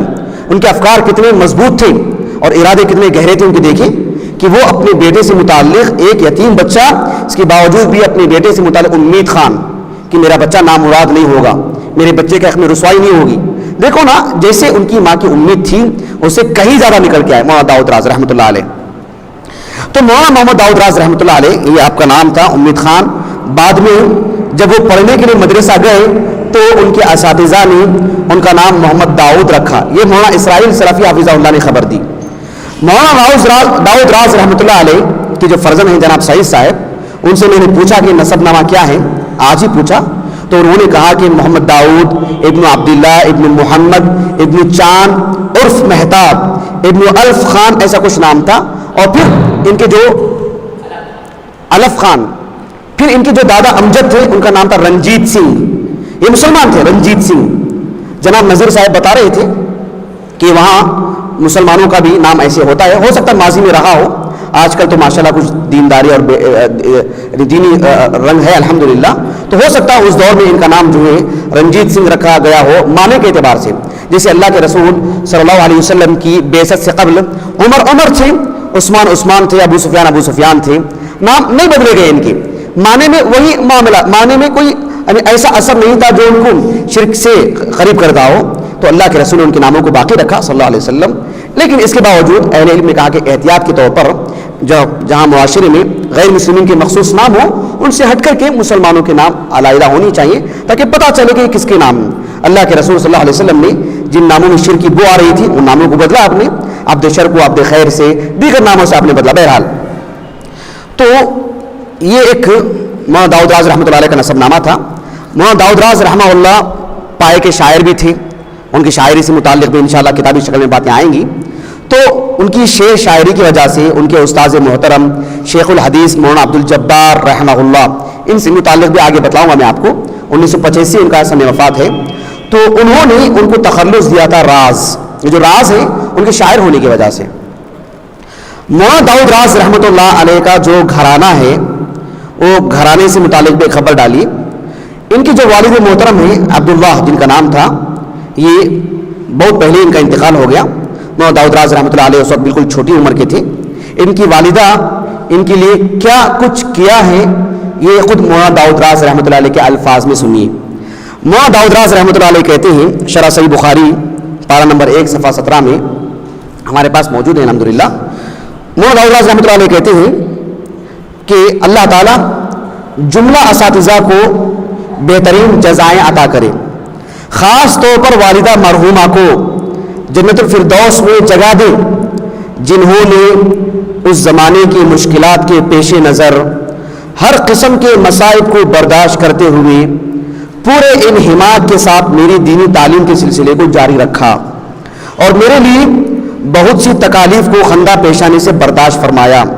اللہ پاک ان کو کروٹ کروٹ جنت نصیب کرے اور ان کی قبر کو منور فرمائے. جب بھی اس زمانے کے حالات اور مرحومہ والدہ ماجدہ غفر اللہ لہا کی مساعی یاد کرتا ہوں تو آنکھوں سے آنسو جاری ہو جاتے ہیں. ربنا اغفر لی ولوالدی وللمؤمنین یوم یقوم الحساب. اس سے اندازہ لگائیے کہ مولانا داؤد راز رحمہ اللہ کی جو والدہ تھیں ان کے لیے کیسے ان کو پڑھایا. ہم جب گئے تھے مولانا داؤد راز رحمۃ اللہ علیہ کے گھر کو تو ان کے جو فرزند ہیں جناب نذیر صاحب اور جناب سعید صاحب، جناب نذیر صاحب ان کی عمر بھی 70 سال ہو چکی ہے، ان کے جو چھوٹے بھائی ہیں ان کی عمر بھی 65 سال ہو چکی ہے. انہوں نے بتلایا کہ مولانا داؤد راز رحمۃ اللہ علیہ کی جو والدہ تھیں ان کے گھر سے ہریانہ سے، یہاں سمجھ میں آپ کو تھوڑی دشواری ہوگی، اپنے گھر سے 30 کلومیٹر تک پیدل چل کے اپنے بچے کو لے کے جاتی تھی پڑھانے کے لیے. وہاں سے بس ملتی تھی اور پھر وہاں بٹھا کر کے دلی بھیجتی تھی وہاں تک چل کے. اور مولانا داؤد راز کو جب دیکھتے کہ تھک چکے ہیں اٹھا لیتی ان کو پھر چلا کے لے کے جاتی 30 کلومیٹر تک. یہ معمولی بات نہیں ہے. اللہ اکبر. آج ہم لوگ اس جدید دور میں آج ہم گئے تھے دلی سے ہریانہ گئے. ہریانہ سے ایک علاقہ تھا کم و بیش 35 کلومیٹر دور تک ہم لوگ بس میں گئے اور بسیں بھی وقت نہیں مل پا رہی تھی. آج کے دور کی بات کر رہا ہوں میں. ابھی ہماری جو سالانہ چھٹیاں تھیں وہ ساری چھٹیاں اسی پروگرام سے متعلق لگی ہوئی تھی.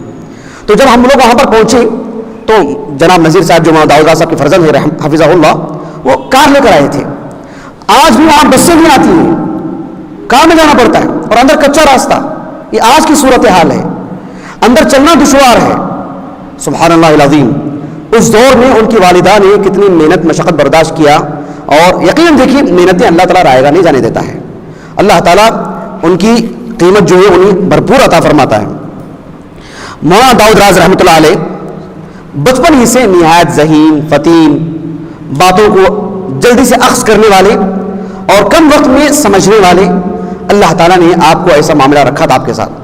ایسے بڑے بڑے علماء ہوتے ہیں جو قریوں میں رہتے ہیں. میں ایک مرتبہ حیدرآباد میں ایک درس تھا میرا تعلیم کی اہمیت پر، دینی تعلیم کی اہمیت پر، یعنی بالخصوص ایک مستقل مکمل عالم دین بننے کے لیے کیا چاہیے، ایسا ایک موضوع تھا. اس میں نے لوگوں سے کہا تھا کہ دیکھو اللہ کے رسول نے کہا صلی اللہ علیہ وسلم سے، بخاری کی حدیث ہے، من یرید اللہ بہ خیرا یفقہہ فی الدین.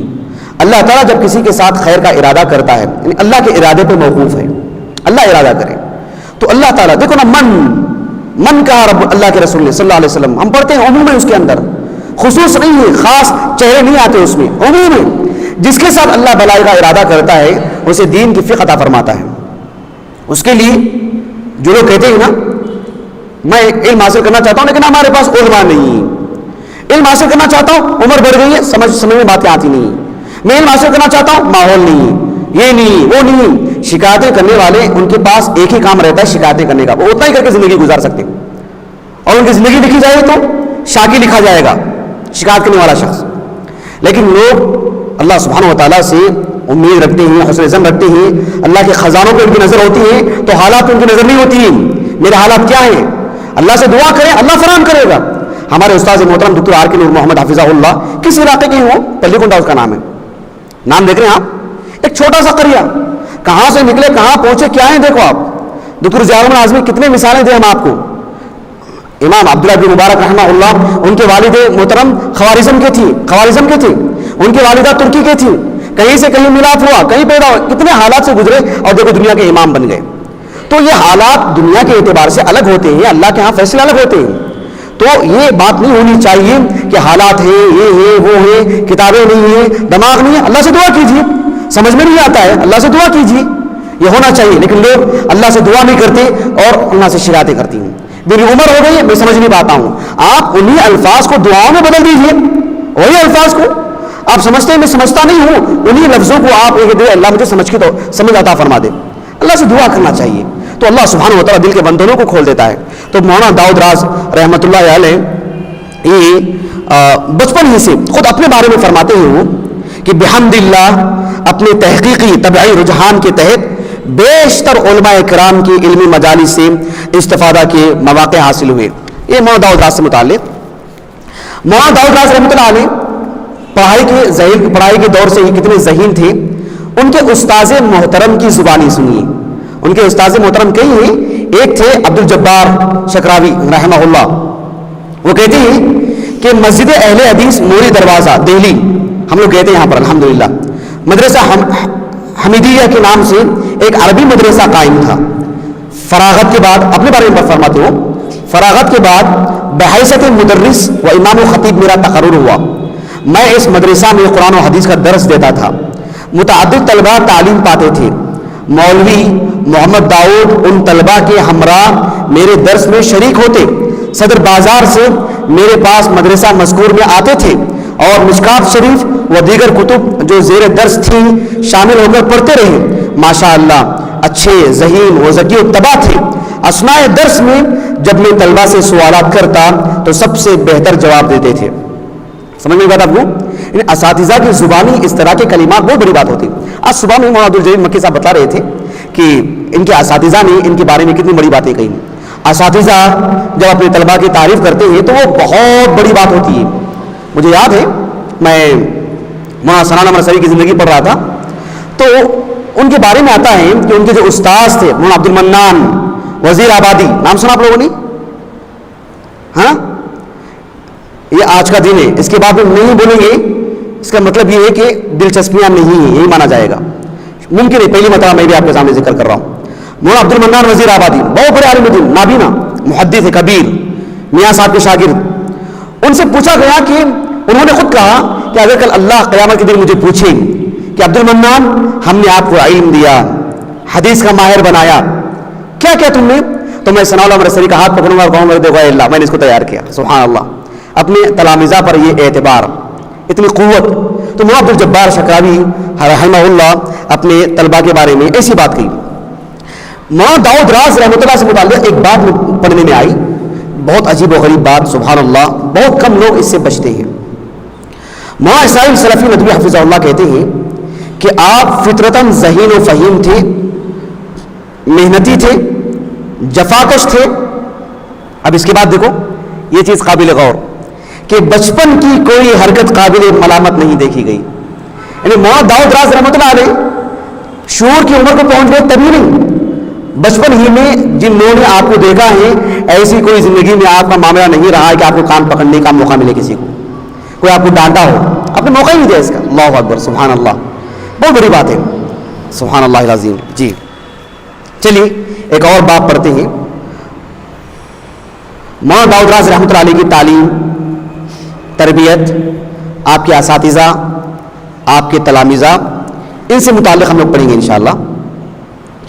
مولانا داؤد راز رحمۃ اللہ علیہ کی جو ابتدائی تعلیم ہے اس کے متعلق میں ان کے جو فرزند ہیں جناب سعید صاحب, ان سے میں نے پوچھا کہ مولانا داؤد راز رحمۃ اللہ علیہ کا گھرانہ یعنی آپ کے خانوادہ اوپر کیسے کس طرح کے لوگ تھے.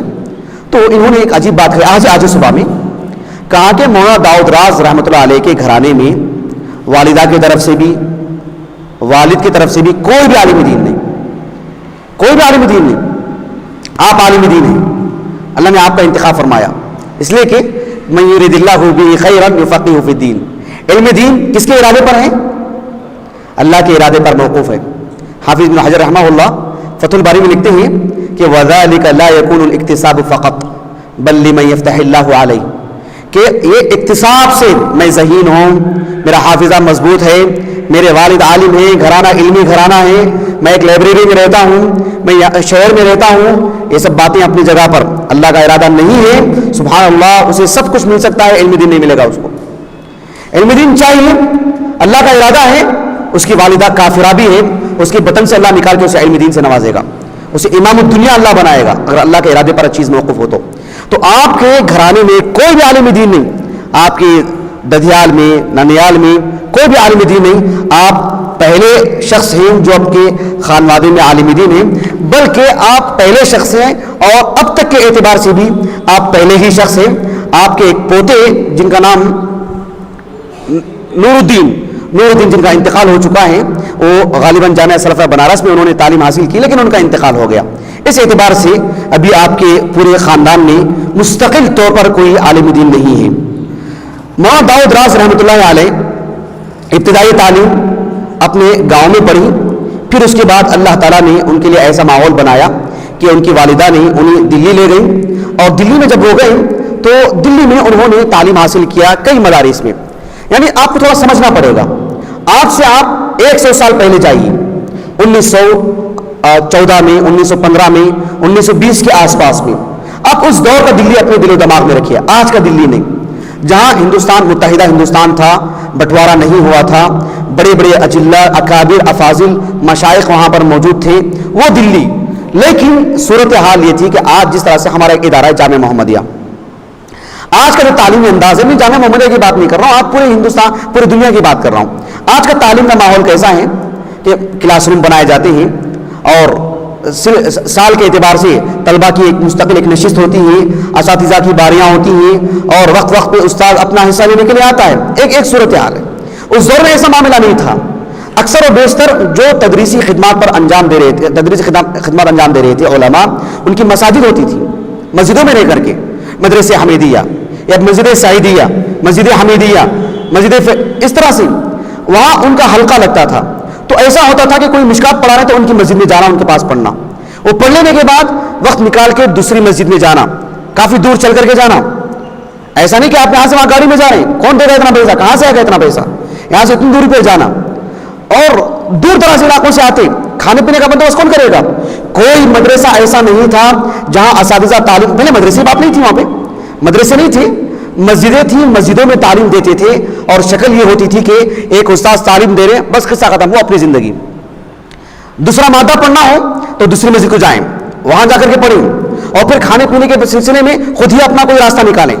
جیسے مولانا عبد الوہاب صدری ملتانی رحمۃ اللہ علیہ, غربہ اہل حدیث کے بانی, وہ جیسا ہم نے پروگرام میں ان کا نام لیا تھا, ان کا معاملہ کیا تھا, ایک مسجد میں رہتے تھے, وہاں سے کنواں تھا, اس کنویں سے پانی نکالنا, لوگوں کو وضو کرانا, اور اس پر جو کچھ ملتا تھا ان کو, اس سے ان کا گزارا ہوتا تھا. سبحان اللہ.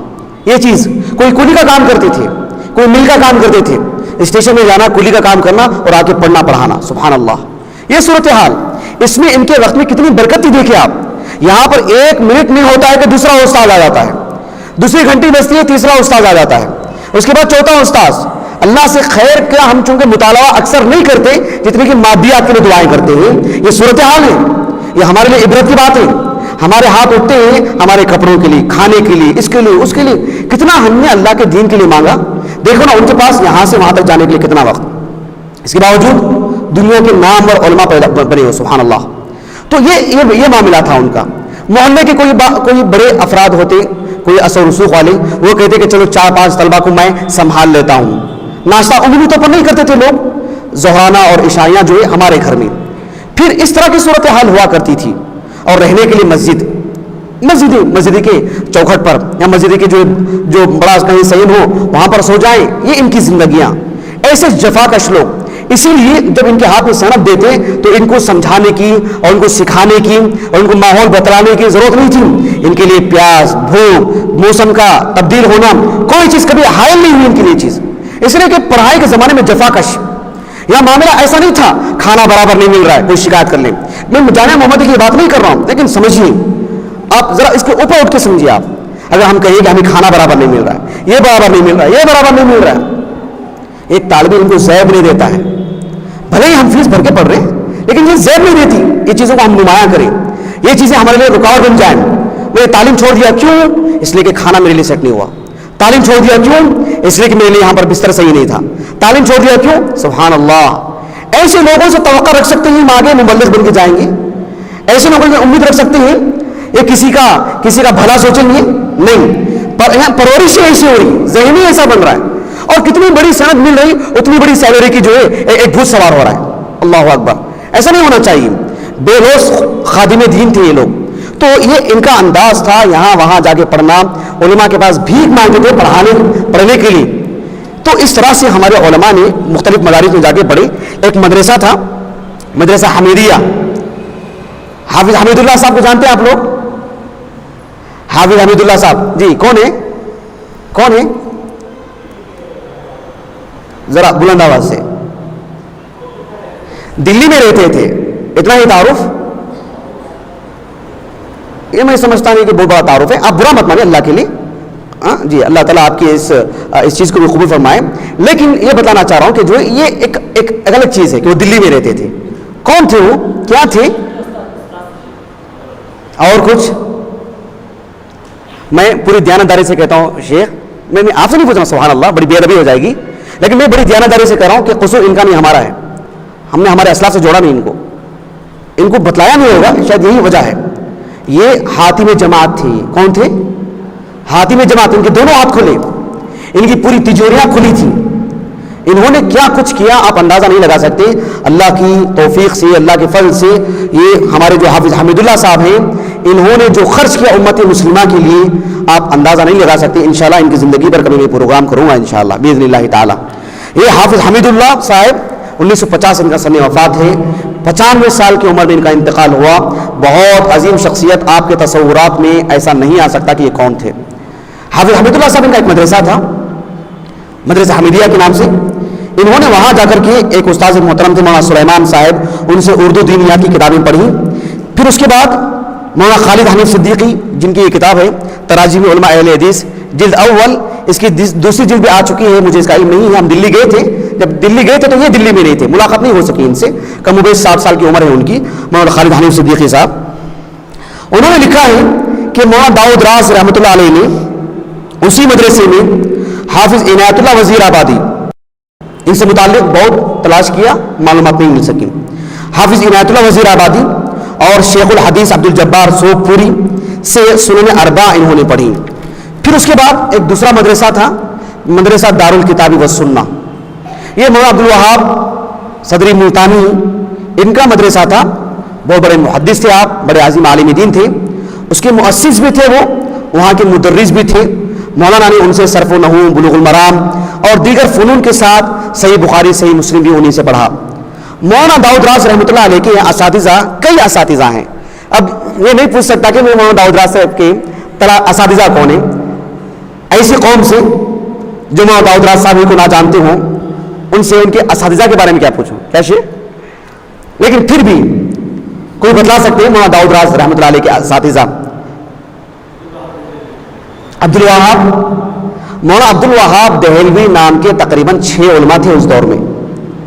تھوڑی نسبت صحیح ہو دہلوی کے ساتھ, چلو ایک حد تک قریب قریب, ابھی نام سنا ہوگا آپ نے, اسی لیے آپ نے لے لیا ہوگا, ممکن ہے اس میں زن ہوگا میرا آپ کے اوپر. آپ خاص ہوں گے, ابھی جو عبد الوہاب صاحب کا نام لیا تھا وہاں سے لے لیا تھا آپ نے نام, ہو پہلے بھی سنے تھے ماشاء اللہ بارک اللہ فیک. اور کوئی نام؟ مولانا عبد الجبار شکراوی, ان کا بھی نام آ چکا ہے ماشاء اللہ. جن کے نام آنے والے وہ ذرا بتلائیے.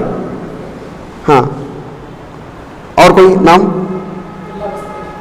مولانا عبد السلام بستوی, عبداللہ بستوی, مولانا عبد السلام بستوی. اور احسنت ماشاء اللہ, مولانا ابو سعید شرف الدین رحمۃ اللہ علیہ. اور نام؟ مولانا عبداللہ غازی پوری کا انتقال ہوا تھا 1884 کو, ان کے انتقال سے 16 سال پہلے.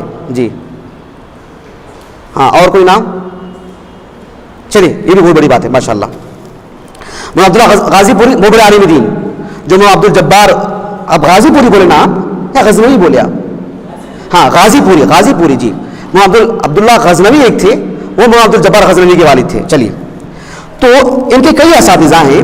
یہاں ایک نکتے کی بات میں آپ کو بتلاتا ہوں. دینی مدارس کے طلبہ بھی ہیں اور ہمارے شہر بنگلور کے باہر کے بھی کچھ لوگ ہیں. آپ کے علم میں بات میں ضروری سمجھتا ہوں لانا کہ ایک عالم دین کی خوبی, اس کے اندر نکھار, اس کے اندر تاثیر اسی وقت آتی ہے جب اس کے اساتذہ کثرت سے ہوں, کثرت سے اساتذہ ہوں.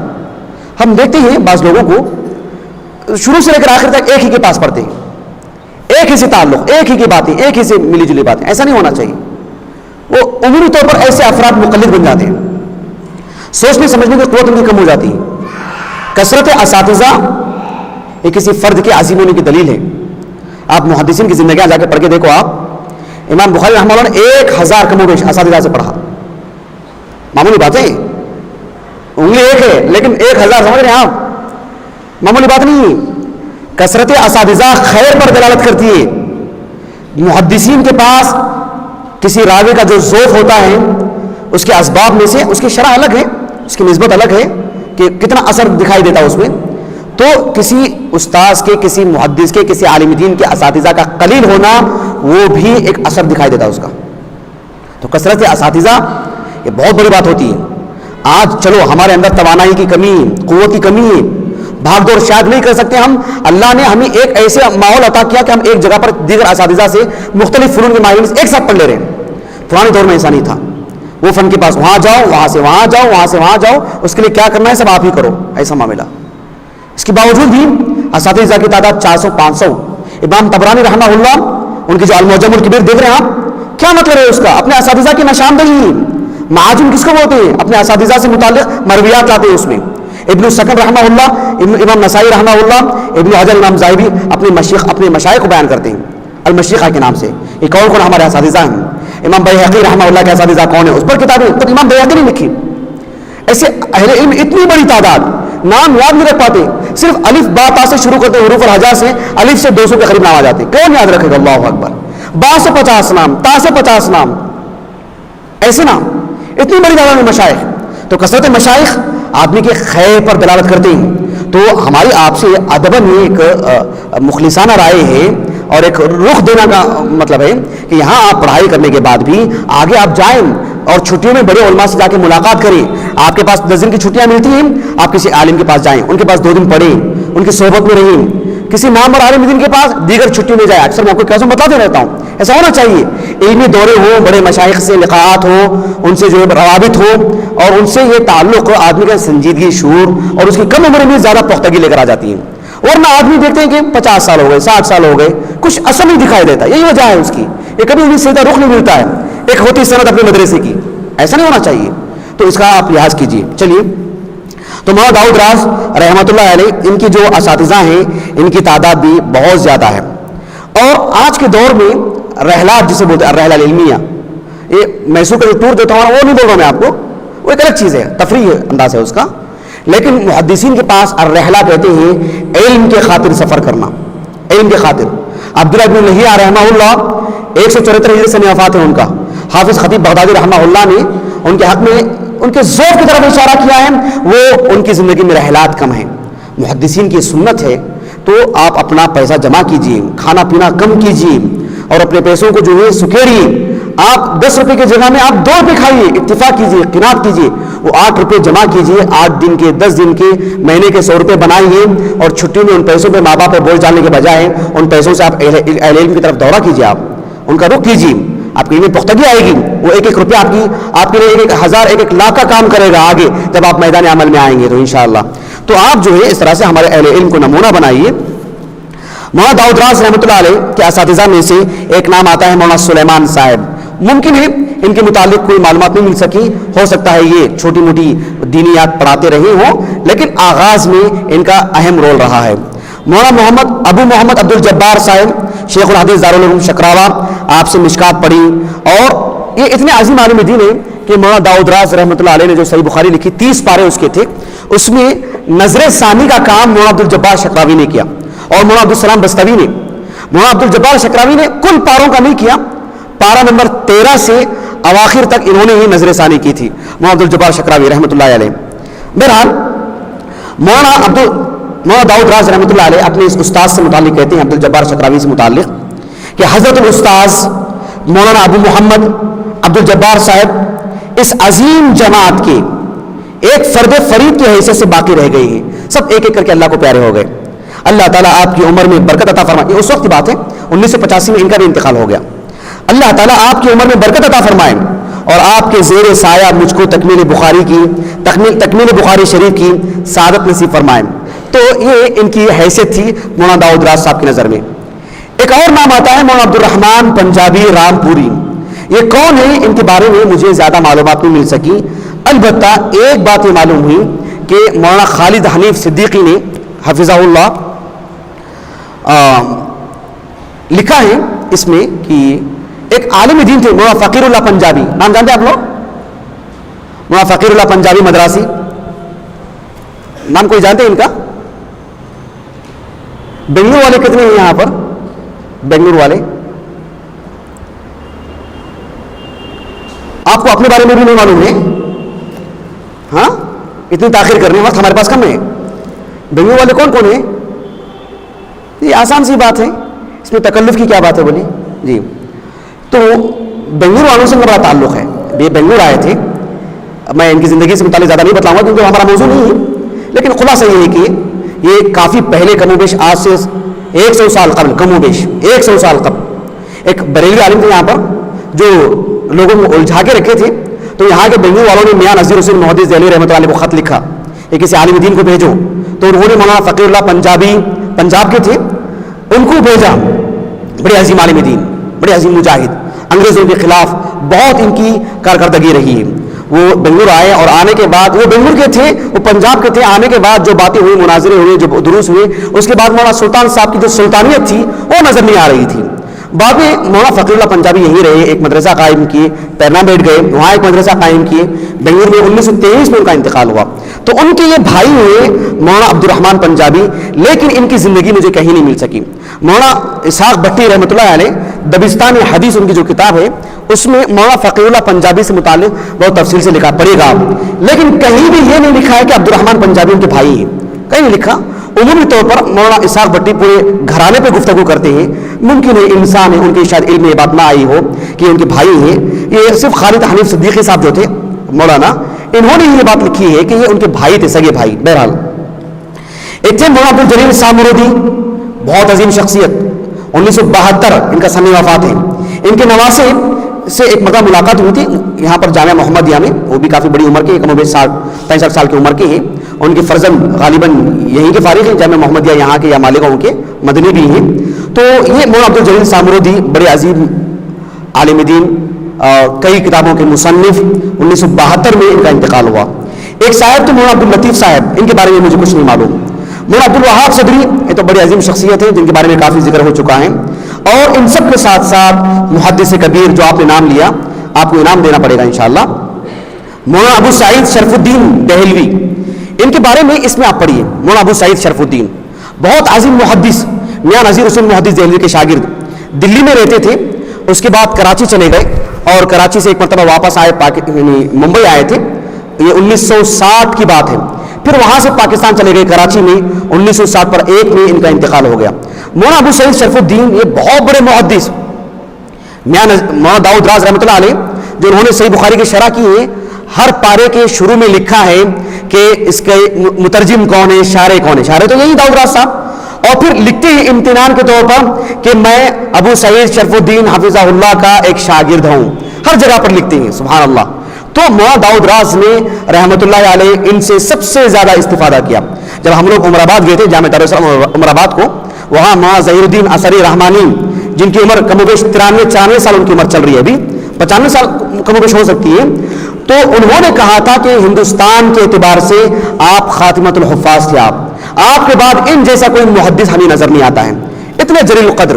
مولانا اسحاق بھٹی نے لکھا ہے ان کے بارے میں, ابو سعید شرف الدین کے بارے میں, زندگی بھر تنگ دست تھے, ہمیشہ ہاتھ خالی, ہمیشہ جیب خالی, لیکن لوگ یہی سمجھتے تھے کہ بڑے مالدار ہیں. کبھی ماتھے پہ شکن نہیں, کبھی لوگوں سے دستے سوال دراز نہیں کیا, کبھی لوگوں کے سامنے اپنی حاجتیں نہیں رکھی. ایسے ہی لوگ علماء کہلانے کے قابل ہوتے ہیں. اپنی گھرانے کی زندگی کو, اپنے معاملات کو لوگوں کے سامنے رکھیں, اپنی شخصیت کو داغدار کریں. میں اپنی ذاتی رائے ہے, میں یہ سمجھتا ہوں عالم دین بننے کے بعد بھی اگر کوئی علم دین کو اپنے گھر چلانے کا ذریعہ بناتا ہے, اس سے بہتر ہے کہ یہ لائن ہی چھوڑ دے, یہ میدان ہی چھوڑ دے, کچھ اور میدان اختیار کر لے. اس میدان کو اللہ کے لیے اس تقدس کا فائدہ نہ اٹھائیں. لوگ ہمارے جبے پہ, ہماری داڑھیوں پر, ہمارے نماز کے آثار پر, ہماری گفتگو پر, ہمارے منبر پر چڑھنے پر اور ہماری اس طرح کی گفتگو پر لوگ بھروسہ کرتے ہیں, اپنی بیوی بچوں کو زیادہ بھروسہ کرتے ہیں. تو اللہ کے لیے ہمارے اس تقدس کا فائدہ اٹھاتے ہوئے لوگوں کی جیب خالی نہ کریں, لوگوں کے سامنے ہاتھ نہ پھیلائیں, ہماری بھرم کو باقی رکھیں. تو ہم جن شخصیات کو پڑھ رہے ہیں ان کا پڑھنا ہمارے لیے سود مند ہونا چاہیے, فائدہ مند ہونا چاہیے. تو مولانا ابو سعید شرف الدین رحمۃ اللہ علیہ ہمیشہ تنگ دست ہونے کے باوجود کبھی اپنی ذاتی زندگی کو لوگوں کے سامنے حدیث پڑھانے کو کبھی سامنے نہیں رکھا. سبحان اللہ. جی بہرحال ایک مستقل موضوع ہے, میں آپ کے سامنے تفصیل سے بیان کروں گا انشاءاللہ. مولانا کے تلامذہ اساتذہ میں سے ایک اور ہے, پتہ نہیں اس میں کتنی صداقت ہے, ممکن ہے حالات بتاتے ہوئے پڑھے ہوں گے مولانا نے, لیکن مجھے کہیں بات نہیں مل سکی. مولانا ثناء اللہ عمر سری, ان کا بھی کہیں ذکر کیا ہے مولانا نے. مولانا اسماعیل سلفی گجران والا, یہ سب کون ہے آگے بتلاؤں گا. مولانا حکیم عبد الشکور شکراوی, بہت ہی بڑی شخصیت, بہت بڑا دل اللہ نے ان کو دیا الحمدللہ. یہ سب بڑے بڑے علماء کے پاس انہوں نے پڑھا تو ایک بڑی شخصیت بنی. اسی لیے اللہ سے دعا کریں کہ اللہ ہمیں اچھے اساتذہ عطا فرمائیں. اس لیے کہ استاذ کی جو چھاپ ہوتی ہے, اس کی سوچ ہوتی ہے, وہ اپنی چھاپ چھوڑ کے رہے گا طلبا پر. استاذ مادہ پرست ہے, استاذ دنیا چاہتا ہے, استاذ کجروی ہے, اس کے اخلاق بگڑے ہوئے ہیں, نظریات الگ ہیں. یقیناً صرف و نحو پڑھائے گا تب بھی ایک دہریہ اپنے دہریہ چھوڑ کے جائے گا. جو بھی پڑھائے گا, فن حدیث پہ لوگوں نے کام کیا, بہت سارے مستشرقین نے اپنے زہریلے اثرات چھوڑ کے گئے. تو شخصیت جیسی ہوتی ہے وہ اپنا رنگ دکھاتی ہے. اسی لیے اکثر ہم دیکھتے ہیں کہ پرانے علماء کو کہ حج کے لیے جاتے, زمزم پیتے تو اپنے لیے دعا کرتے کہ اللہ مجھے اچھا استاذ فراہم فرما. سوچ دیکھ رہے ہیں آپ ان کی, اللہ اکبر. لیکن لوگ شکایتیں کرتے ہیں, اچھے استاذ نہیں, اچھے عالم نہیں, اچھے امام صاحب نہیں, اچھے یہ نہیں, اچھے وہ نہیں. ٹھیک ہے, وہ نہیں ہے. آپ نے اپنے لیے کتنی دعائیں کی, آپ نے اللہ سے کتنا مانگا, آپ جیسے آپ کو ویسے مل رہے ہیں. آپ اللہ سے دعا کیجیے, اللہ ہماری زندگی میں ایک رول ادا کرنے والا استاذ دے, ہمارا رخ صحیح دینے والا استاذ ہے. دعا کریں گے دعا قبول ہوگی.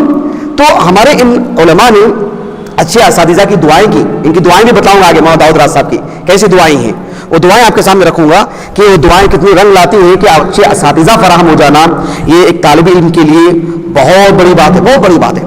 اجازت جو ہوتا ہے, سند جو ہوتی ہے آج کے دور میں, اس کی حیثیت الگ ہے, اس سے علم تولا نہیں جا سکتا کسی کا.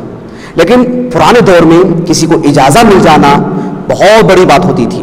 تو مولانا داؤد راز رحمۃ اللہ علیہ کے جو اجازات ہیں, آپ کے پاس جو شہادات تھیں, اس کی ایک جھلک آپ کے سامنے رکھوں گا.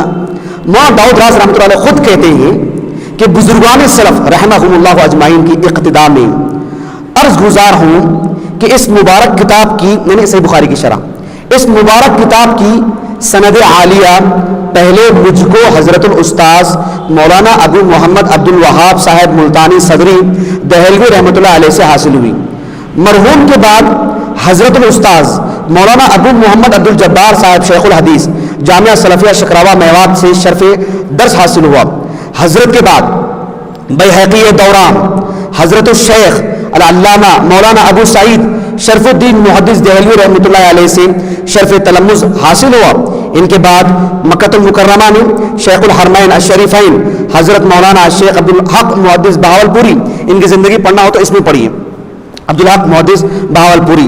ثم المکی سے بتقریب حج مبارک سن 1970 عیسوی میں شرف اجازت حاصل ہوا, جس کا پورا عربی متن بخاری شریف کے پارہ نمبر 10 کے ساتھ مطبوعہ ہے. اس حج میں روبرو کعبہ شریف حضرت مولانا عبدالسلام دستوی ثم دہلوی رحمۃ اللہ علیہ سے سماعت کر کے شرف تلمذ حاصل کیا. تو اتنے بڑے بڑے مشائخ سے انہوں نے سندیں حاصل کی. کوئی ہاتھ اٹھا کے بول سکتا ہے جن علماء کے میں نے نام لیا ہے یہاں پر, جو ان سے اجازت ملی ہے, وہ دہرائے. آپ میں سے کوئی بول سکتے ہیں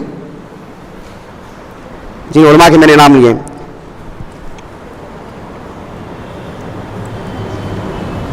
جی, جن علماء کے میں نے نام لیے جن سے ان کو شہادات اور اجازات ملی, آپ میں سے کوئی ان کا نام دے سکتے ہیں, بول سکتے ہیں, ابھی دوہرا سکتے ہیں؟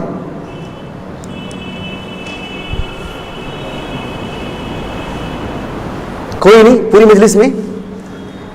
ایسا تو نہیں کہ استحیا والا معاملہ ہو کہ سب کے سامنے کیسے بولو, ایسا تو نہیں معلوم ہے نا کہ واقعہ تو نہیں معلوم ہے؟ پوری مجلس میں کوئی بھی نہیں؟ اچھا, ہاں, احسنت, ماشاءاللہ. جی ہاں, عبدالوہاب ملتانی. جی چلیے, اور ایک آپ کا موقع گیا, ان کو بولنے دیجیے. جی چلیے, ہاں, کون ہے؟ اب جرمانہ بننا پڑے گا. جی چلیے, اب تک تو انعام کی بات تھی, اب جرمانہ ابھی کوئی بولیں گے تو. چلیے, عبدالوہاب صاحب ملتانی. چلیے, اور ہاں, عبدالجبار شکراوی. چلیے, اور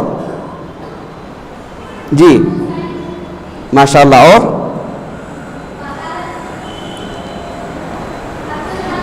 عبدالحق بہاولپوری. ماشاءاللہ, اور الحمدللہ. کس جماعت کے ہیں آپ؟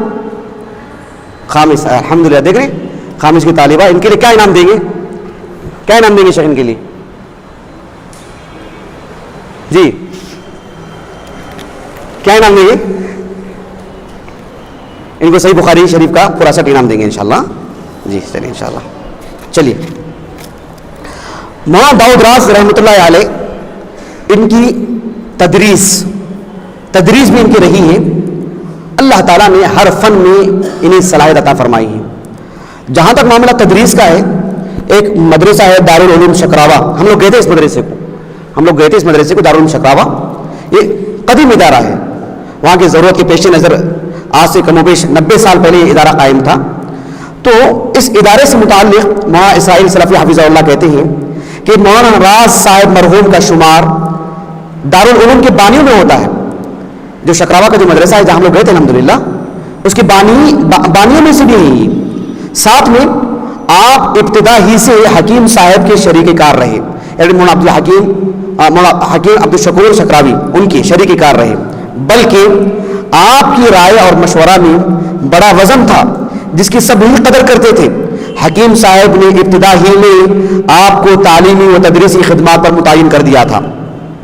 مولانا اسرائیل سلفی حفظہ اللہ فرماتے ہیں کہ پڑھانے کا طریقہ ایسا دل نشین اور جاذب تھا کہ طالب علم ذرا بھی نہیں اکتاتا تھا.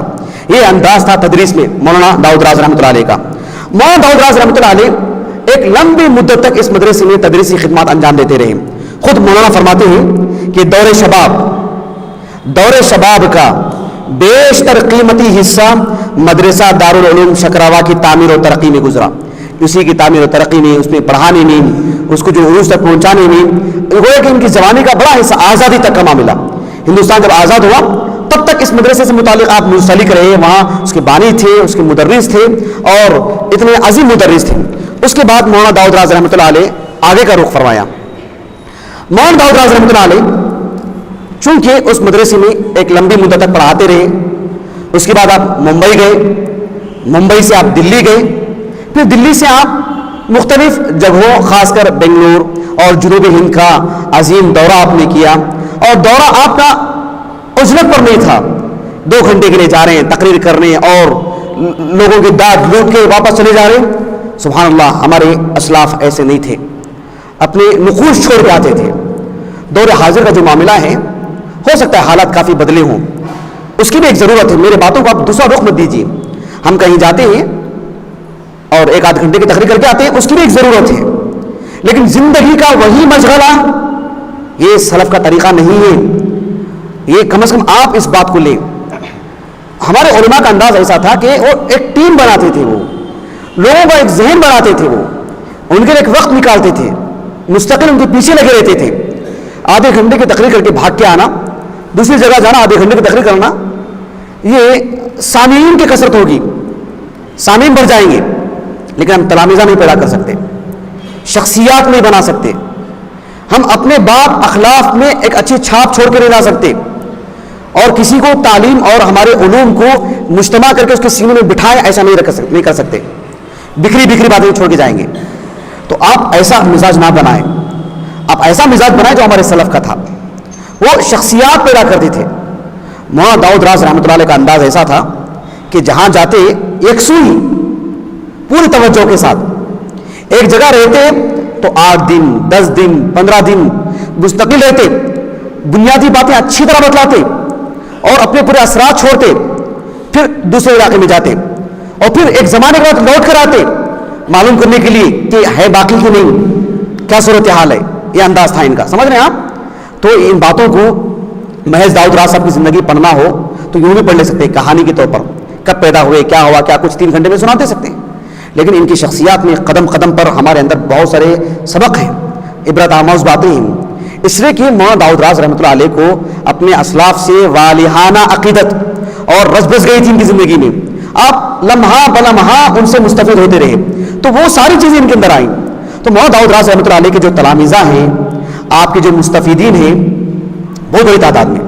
میں آج سے ایک 3-4 ماہ قبل حیدرآباد گیا تھا اور کافی جگہوں پر میں نے اس بات کو وہاں پر رکھا کہ ہمارے اس دور میں آپ اللہ کے لیے کسی کا نام اپنے دل میں مت لائیے اور اس کی طرف مجھے منسوب مت کر دیجیے. میں عمومی تبصرہ کر رہا ہوں. بڑے بڑے مقررین ہیں، لیکن کیا کوئی کہہ سکتے ہیں کہ ہم نے اتنا زمانہ تقریریں کی، اتنی جگہوں میں تقریریں کی، لیکن ساتھ میں میرے اتنے تلامذہ بھی ہیں نہیں بول سکتے. پورے ہندوستان میں دیکھیں بڑے جو نامور مقررین ہیں, قطع نظر اس کے کہ وہ اہل حدیث ہیں کہ حنفی ہیں, جو نامور مقررین ہیں وہ عوام میں تقریریں کرتے ہیں لیکن عوام میں ان کا کوئی تلمیذ نہیں ہوتا, کوئی شاگرد نہیں ہوتا. وہ کہے کہ ہاں مولانا سے میں نے برابر پڑھا ہے, اور استاذ بھی کہے کہ ہاں یہ میرا شاگرد ہے, اس کو میں نے یہ پڑھایا اور یہ پڑھایا اور اس کو تزکیہ دے, اور وہ شاگرد کہے کہ ہاں واقعی میں نے ان سے بہت استفادہ کیا, اکتساب کیا. یہ نہیں کہہ سکتے. کتنی دوریاں ان دیکھو, اسٹیج اور لوگوں کے درمیان کتنے فاصلے ہوتے ہیں, بس وہیں تک رہ جاتے ہیں اور دوریاں ہو جاتی ہیں, پھر وہ استفادے والی بات نہیں آتی, وہ پکڑ نہیں آتی. ہمارے علماء ایسے نہیں تھے, قدم سے قدم ملا کے بیٹھتے, آنکھ میں آنکھ ڈال کے بتلاتے, سمجھے کہ نہیں سمجھے دوبارہ پوچھتے, اس کی کاپیاں دیکھتے, اس کی زندگی کو پڑھتے, ایک طالب علم کو تیار کرتے, اس کو پیروں پہ کھڑا کرتے, ایک چھاپ چھوڑ کے, اثر چھوڑ کے جاتے. یہ ہمارے سلف کی پہچان. تو آپ ایسے ہی بننا ہے. تو مولانا داؤد راز رحمۃ اللہ علیہ کے جو مدرسے میں جو پڑھے ان کے پاس طلبہ, ان سے ہٹ کر کے معاشرے کے جو لوگ ہیں, میں بذات خود الحمدللہ ان سے بنفس نفیس پوچھا تو انہوں نے کہا کہ زندگی میں جو علم ملا ہے مولانا داؤد راز صاحب سے. اس لیے کہ بکھرا علم نہیں تھا, وہ ہمارے پاس بیٹھ کے پڑھاتے, 15 دن ہمارے پیچھے لگے رہے تھے. ایسا نہیں کہ جو ہے دھواں دار تقریر کر کے 1 گھنٹے میں سیرت نبی بنا کے بھاگ جاتے ہوں, ایسے نہیں تھے. وہ ہمارے لیے بہت بڑا معاملہ, اللہ کے لیے بہت بڑی مجلس ہے. کون کیسی ہے مجھے نہیں معلوم, میری باتوں کو غلط رخ مت دیجیے, میری باتوں کو میں جس رخ میں بیان کر رہا ہوں آپ اسی رخ میں لیجیے. میں آپ کو ایک تربیتی طور پر یہ بات بتانا چاہ رہا ہوں کہ سلف کا طریقہ یہ تھا کہ وہ ایک ٹیم بناتے, وہ تلامذہ پیدا کرتے, وہ کسی کو کھڑا کرتے, وہ اپنی بات کسی کے لیے ایک رکھ کے جاتے. وہ ہاں کہیں جا کے 1-8 گھنٹے کی تقریر کرنا یہ بھی ایک ضرورت ہے, لیکن وہ زندگی کا مشغلہ بن جائے, وہی کل کا کل ماحصل وہی ہو, پہچان وہی ہو, اور 80 سال ہماری 7 سال ہو جائیں اور مڑ کے دیکھیں تو ہمارے پاس تقریروں کے علاوہ کوئی ہمارا تلمیذ نظر نہیں آئے, کتنے افسوس کی بات ہو جائے گی ہمارے لیے. ایسا نہیں ہونا چاہیے. تو بس وہی میں کہنا چاہ رہا ہوں. تو مولانا داؤد راز رحمۃ اللہ علیہ کے جو تلامذہ, ان کے جو مستفیدین ہیں, بڑی تعداد ہے ان کی. ان کے خاص تلامذہ جتنی میری معلومات میں آئیں, مولانا اسرائیل ابن محمد ابراہیم السلفی الندوی, کم و بیش 92 سال ان کی عمر ہے, اس لیے کہ مولانا اسحاق بھٹی نے ان کا سن ولادت 1924 لکھا ہے, 1924. اس اعتبار سے 92 سال ان کی عمر ہے, بڑی عمر کی ہی. اللہ جزائے خیر دے ہمارے مولانا داؤد راز صاحب کے فرزندان کو, انہوں نے ان کے گھر تک لے کر کے گئے, ان سے ملاقات کروائی. مولانا اسرائیل صاحب کے بارے میں خلاصہ یہ ہے کہ جس طرح سے جنوب ہند میں مولانا ظہیر الدین صاحب ہیں, جیسے دنیا بھر کے لوگ آتے ہیں اور اجازہ حدیث لے کے جاتے ہیں, تو مولانا اسرائیل صاحب بھی وہی حیثیت رکھتے ہیں. دنیا بھر سے لوگ ان کے پاس آتے ہیں اور اجازہ حدیث لے کے جاتے ہیں, اور فن حدیث کی اگر بات کریں تو وہ بہت بڑی شخصیت ہیں, بہت عظیم عالم دین ہیں. امام شافعی رحمہ اللہ امام مالک کے پاس بھی پڑھا, امام شافعی کے پاس بھی پڑھا, امام لیث بن سعد کے پاس بھی پڑھا. لیث بن سعد کا نام سنا آپ نے, اسانید میں نام آتے رہتا ہوگا, لیث بن سعد الفہمی مصر کے. امام شافعی کے رحمہ اللہ میں نے دونوں سے پڑھا, امام مالک سے مدینے میں اور مصر میں امام لیث بن سعد سے.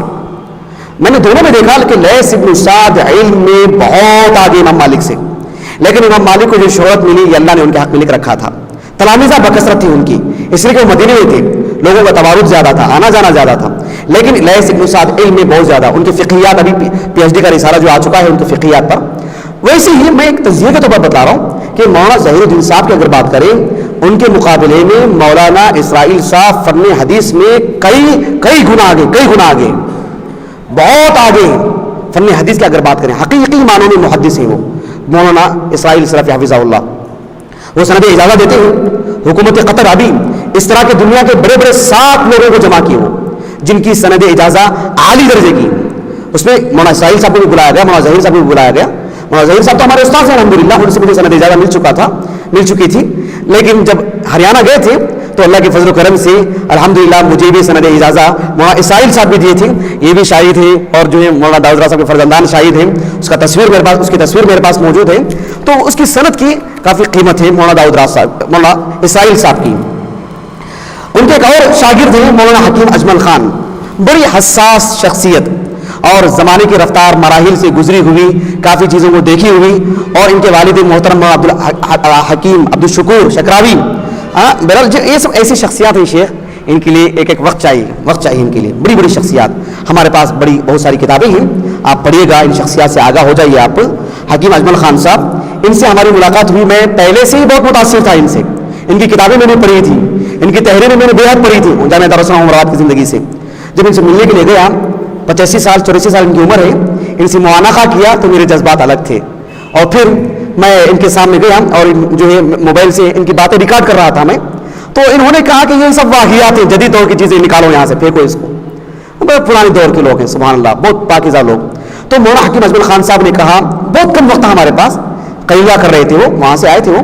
انہوں نے کہا کہ میں وہ ہستی ہوں, میرے پاس جتنی دیر بیٹھو گے اتنی معلومات لے جاؤ گے. یہ ان کا جملہ تھا مولانا حکیم اجمل خان صاحب کا. تو بہت ادھوری ملاقات رہی, ان سے کافی معلومات ہمیں ملے الحمدللہ. ان کے ایک اور شاگرد مولانا عبدالجلیل ابن عبدالحکیم مکی حفظہ اللہ موجود ہیں الحمدللہ, جن سے انہوں نے کہا کہ مشکات پڑھی ہیں, ان سے کافی دعائیں سیکھی ہیں. اور یہ ممبئی میں رہتے تھے بائک اللہ میں, تو مولانا داؤد راز رحمۃ اللہ علیہ ان کے امتحانات کے دنوں میں آتے اور ان کا امتحان لیتے تھے. یہ بھی ہمارے سامنے موجود ہے الحمدللہ. اور انہوں نے اپنے استاذ کا حق ادا کر دیا تعاون کر کے. ان کا تعاون کیسا ہے اپنے پروگرام میں بتانے کے لیے وقت نہیں ہے, یہ کتابی شکل دے رہا ہوں, اس کو انشاءاللہ اس کو تفصیل سے لکھوں گا کہ مولانا عبدالجلیل صاحب نے اپنے استاذ سے متعلق جو جذبات, ان کے جو احساسات تھے, جو تعاون کیا انہوں نے, آپ اندازہ نہیں لگا سکتے. جی ایک اور صاحب ہے مولانا داؤد راز صاحب کے علماء سے ہٹ کر کے جو عام لوگ ہیں. میں 2001 میں ویزا گیا تھا, وشاکھاپٹنم, تراویح سنانے کے لیے. تو اس وقت میں خامس میں پڑھ رہا تھا, 2001 کی بات ہے. میں جب تراویح سنانے کے لیے گیا تھا تو وہاں ایک صاحب تھے اقتدار حسین, وہ تھے یو پی کے, لیکن برسوں سے ویزات میں رہتے ہیں. زبان بہت شائستہ, بہت عمدہ زبان. میں کافی متاثر محظوظ ہوتا تھا ان کی زبان سے. تو ان سے میں پوچھا کہ آپ اتنی معلومات رکھتے ہیں. میں درس دیتا تھا, خامس میں تھا میں, کچھ شروط معلومات تھی, جمع بھی صحیح سے نہیں کر سکتا تھا, ترتیب بھی نہیں دے سکتا تھا. تو بلاتے, بڑے ادب سے, بڑے پیار سے بتلاتے کہ نہیں معلومات ایسی ہونی چاہیے, حدیث ایسے بیان کرتے ہیں, اس طرح کی وہ چیزیں مجھے سکھاتے تھے. مجھے تعجب ہوتا تھا کہ آپ کو اتنی ساری باتیں کہاں سے معلوم ہے. کہاں کہ ایک عالم دین تھے مولانا داؤد راز صاحب, وہ ہمارے پاس آتے تھے, ہفتہ بھر رہتے تھے, اور انہوں نے ہمیں جو ہے فائدہ پہنچا کے گئے. وہ ہمیں کھڑا کیے, وہ مولانا عبدالسلام صاحب. اندازہ لگائیے آپ, ایک عام آدمی, ایک تاجر, ایک سرکاری نوکری تھی ان کی, تاجر نہیں تھے, سرکاری نوکری تھی ان کی. انہوں نے کہا کہ مولانا عبدالسلام بستوی اور مولانا داؤد راز ہمارے پاس آتے تھے. یہ کم و بیش بات ہے 1970 کے آس پاس کی بات ہے. اس وقت ہمارے پاس آتے تھے, ہفتہ بھر رہتے تھے. اور میں یقین دہانے کے لیے, میں نے واقعات ان سے جو 2001 میں جو میں ان سے سنا تھا, واقعات وہ بات صحیح ہے کہ کہیں میں بھول چکا ہوں, کسی اور کا نام لے لیے تھے, میں نے کسی اور کا نام یاد رکھ لیا ہوں. تو میں نے ان کو باقاعدہ فون کیا, کل ہی فون کیا تھا, میں زور سے پہلے فون کیا تھا. تو وہ ایک تو مجھے یاد رکھا انہوں نے الحمدللہ, یہ ان کا بڑپن تھا. اور انہوں نے کافی ڈھیر ساری دعائیں دی کہ آپ ہمارے استاد سے متعلق پروگرام کر رہے ہیں, اللہ ان کی دعاؤں کو قبول فرمائے. بہت اچھے تاثرات تھے ان کے. اور انہوں نے کہا کہ میرے پاس جو کچھ بھی علم ہے یہ مولانا داؤد راز صاحب کا ہے, یہ ہمارے استاذ کا ہے. ایک عام آدمی, اس دن کی سرکاری نوکری, ایسے اثرات تھے ہمارے علماء کے. ایک اور عالم دین جناب حبیب الرحمان ابن قاضی عبدالرزاق, نہیں ہم نے دعوت دی تھی ان کو, 15 اگست چھٹی کا دن تھا. اس چھٹی میں ہمارے زبیر صاحب, اللہ جزائے خیر, تھے ہمارے اطہر ابن عالم کو بی ٹیم لے آؤٹ کے, اور میسور میں جناب ذبیح اللہ جامعین, انہوں نے ہم سب کے ہمراہ جو ہے مولانا داؤد راز صاحب کے جو شاگرد تھے حبیب الرحمان ابن قاضی عبدالرزاق, ہمارے پرانے بزرگ حضرات دیکھے کیسے ہیں. یہ حبیب الرحمان صاحب جو ہیں, ان کی عمر 80 سال ہے. یہ مسجد میں امامت کرتے تھے 12 سال تک سریواس پور میں, جمعہ کے خطبے دیتے تھے. یہ کیا عمری اور محمدی تھے؟ نہیں, راضی تھے. مولانا داؤد راز صاحب کو پڑھا تھا انہوں نے. کیسے پڑھا تھا؟ ان کے جو والد ہیں قاضی عبدالرزاق, ان کا انتقال کم و بیش 76-77 میں ہوا. یہ قاضی عبدالرزاق صاحب جو ہیں, یہ مولانا داؤد راز صاحب رحمۃ اللہ علیہ کے بڑے عقیدت مند. کیوں؟ اس لیے کہ ایک عالم دین اپنا گھر چھوڑ کے, اپنی بیوی بچوں کو تنہا چھوڑ کے, ہماری خاطر, ہمارے دین کی خاطر ہمیں جہنم سے بچانے کے لیے ہمارے پاس آ رہا ہے, ہمارے دروازے کھٹکھٹا رہا ہے کہ میں آپ کو علم دینے کے لیے آیا ہوں. یہ الفاظ ان کے. انہوں نے کہا کہ قاضی عبدالرزاق صاحب نے میرا ذہن بنایا, یعنی ان کے فرزند کے حبیب الرحمان صاحب, میرا ذہن بنایا کہ مولانا داؤد راز صاحب رحمۃ اللہ علیہ سفر میں رہتے ہیں, ان کے علمی دورے ہیں, بہت بہتر ہوگا کہ تم ان کے ساتھ زندگی پر رہو, تا حیات ان کے خادم بن کے رہو. انہوں نے کہا کہ کیوں نہیں, اور 3 سال تک مسلسل ان کی خدمت کرتے رہے, ہر جگہ پر ان کے ساتھ. اور میں ان سے پوچھا کہ کچھ سفر کے واقعات بتلائیے, آگے بتاؤں گا. وہ عجیب و غریب, سبحان اللہ, ہمارے اسلاف. یہ جمعہ کے خطبے کہاں سے دینے لگے؟ اور کتنا تواضع، کتنا علم. یہاں پر کافی لوگ شاہد ہیں جن کے ساتھ ہم لوگ گئے تھے. تو مولانا داؤد راز رحمۃ اللہ علیہ نے عام لوگوں کو بھی ایسے تیار کر کے رکھا. ہمارے شیخ الجامعہ خالد مشرف، ان کے جو والد صاحب ہیں عبد الجلیل، ان کے والد کا نام عبد الرحمان ہے، عبد الجلیل ابن عبد الرحمان. آج 76 سال ان کی عمر ہے عبد الجلیل صاحب کی. 1939 ان کا سن ولادت ہے، 25 دسمبر کو. میں براہ راست ان سے پوچھا، واسطے سے نہیں، اس لیے کہ میرا یہ خیال تھا کہ داؤد راز صاحب سے متعلق لکھنا ہو، پڑھنا ہو رحمۃ اللہ علیہ، تو ایسے لوگوں سے ملوں جس میں واسطے نہ ہوں. امام بخاری رحمۃ اللہ علیہ پوری صحیح بخاری میں امام احمد بن حنبل رحمہ اللہ سے روایت نہیں لائے. اہل علم اس کا تجزیہ کی، ابن حجر نے کہا رحمۃ اللہ علیہ، اس کی وجہ یہ تھی کہ امام بخاری رحمہ اللہ نے امام احمد بن حنبل رحمہ اللہ کے اساتذہ سے براہ راست جا کے پڑھا. اس وجہ سے سند عالی کے خاطر براہ راست ان سے جا کے پڑھ لی. تو میری یہ رائے تھی کہ میں براہ راست ان سے جا کے پڑھوں. شیخ تاریخ ہمارے استاد محترم حافظہ اللہ وہ بتا رہے تھے کہ رائچور میں ایک صاحب تھے عبد الرشید نام کے، جانتے ہیں آپ عبد الرشید نام کے رائچور کے، ان کو چچا عبد الرشید کہتے تھے. شیخ تاریخ حافظہ اللہ ان کے بارے میں کچھ بتلانا چاہ رہے تھے. میں نے کہا کہ شیخ نے، میں چاہتا ہوں کہ ایسے لوگوں سے ملے جو براہ راست مولانا داؤد راز صاحب سے دیکھے ہوں، براہ راست ملے ہوں، ایسے لوگوں کی زبانیں سننا چاہتا ہوں.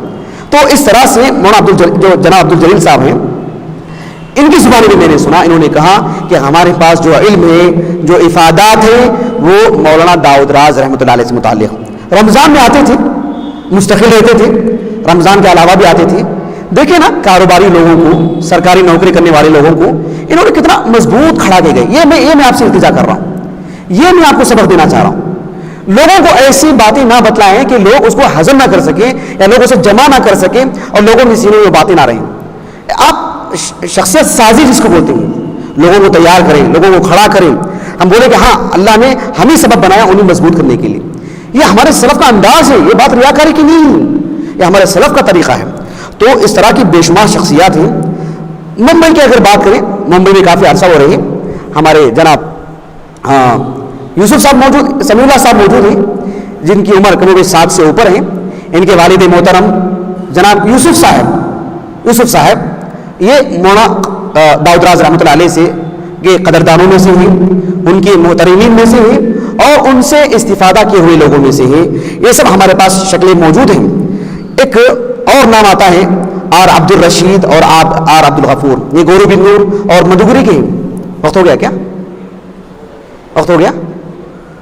چلیے انشاءاللہ اس کے بعد دیگر باتیں میں آپ کے سامنے رکھوں گا نماز کے بعد انشاءاللہ. ہمارے پاس چونکہ وقت کم ہے اور کم و بیش کافی چیزیں اور باقی ہیں، اختصار کے ساتھ میں آپ کے سامنے رکھوں گا باذن اللہ تعالی. تو ہم لوگوں نے یعنی شیخ الجامعہ کی اجازت سے آپ یہ بات سنا رہا ہوں کہ مغرب اور عشاء جمع بین صلاتین کر کے ہم لوگ پڑھیں گے انشاءاللہ. اس کے بعد جو ہے پروگرام جاری رہے گا کم و بیش 9 بجے کے آس پاس تک. پھر ہمارے مولانا عبد الجلیل صاحب مکی حفظہ اللہ، ان کے جذبات اور تاثرات رہیں گے، وہ آپ کے سامنے رکھیں گے انشاءاللہ. یہ پروگرام کی کارروائی ہے. چلیے سبحانک اللہم و بحمدک اشہد ان لا الہ الا انت استغفرک و اتوب الیک.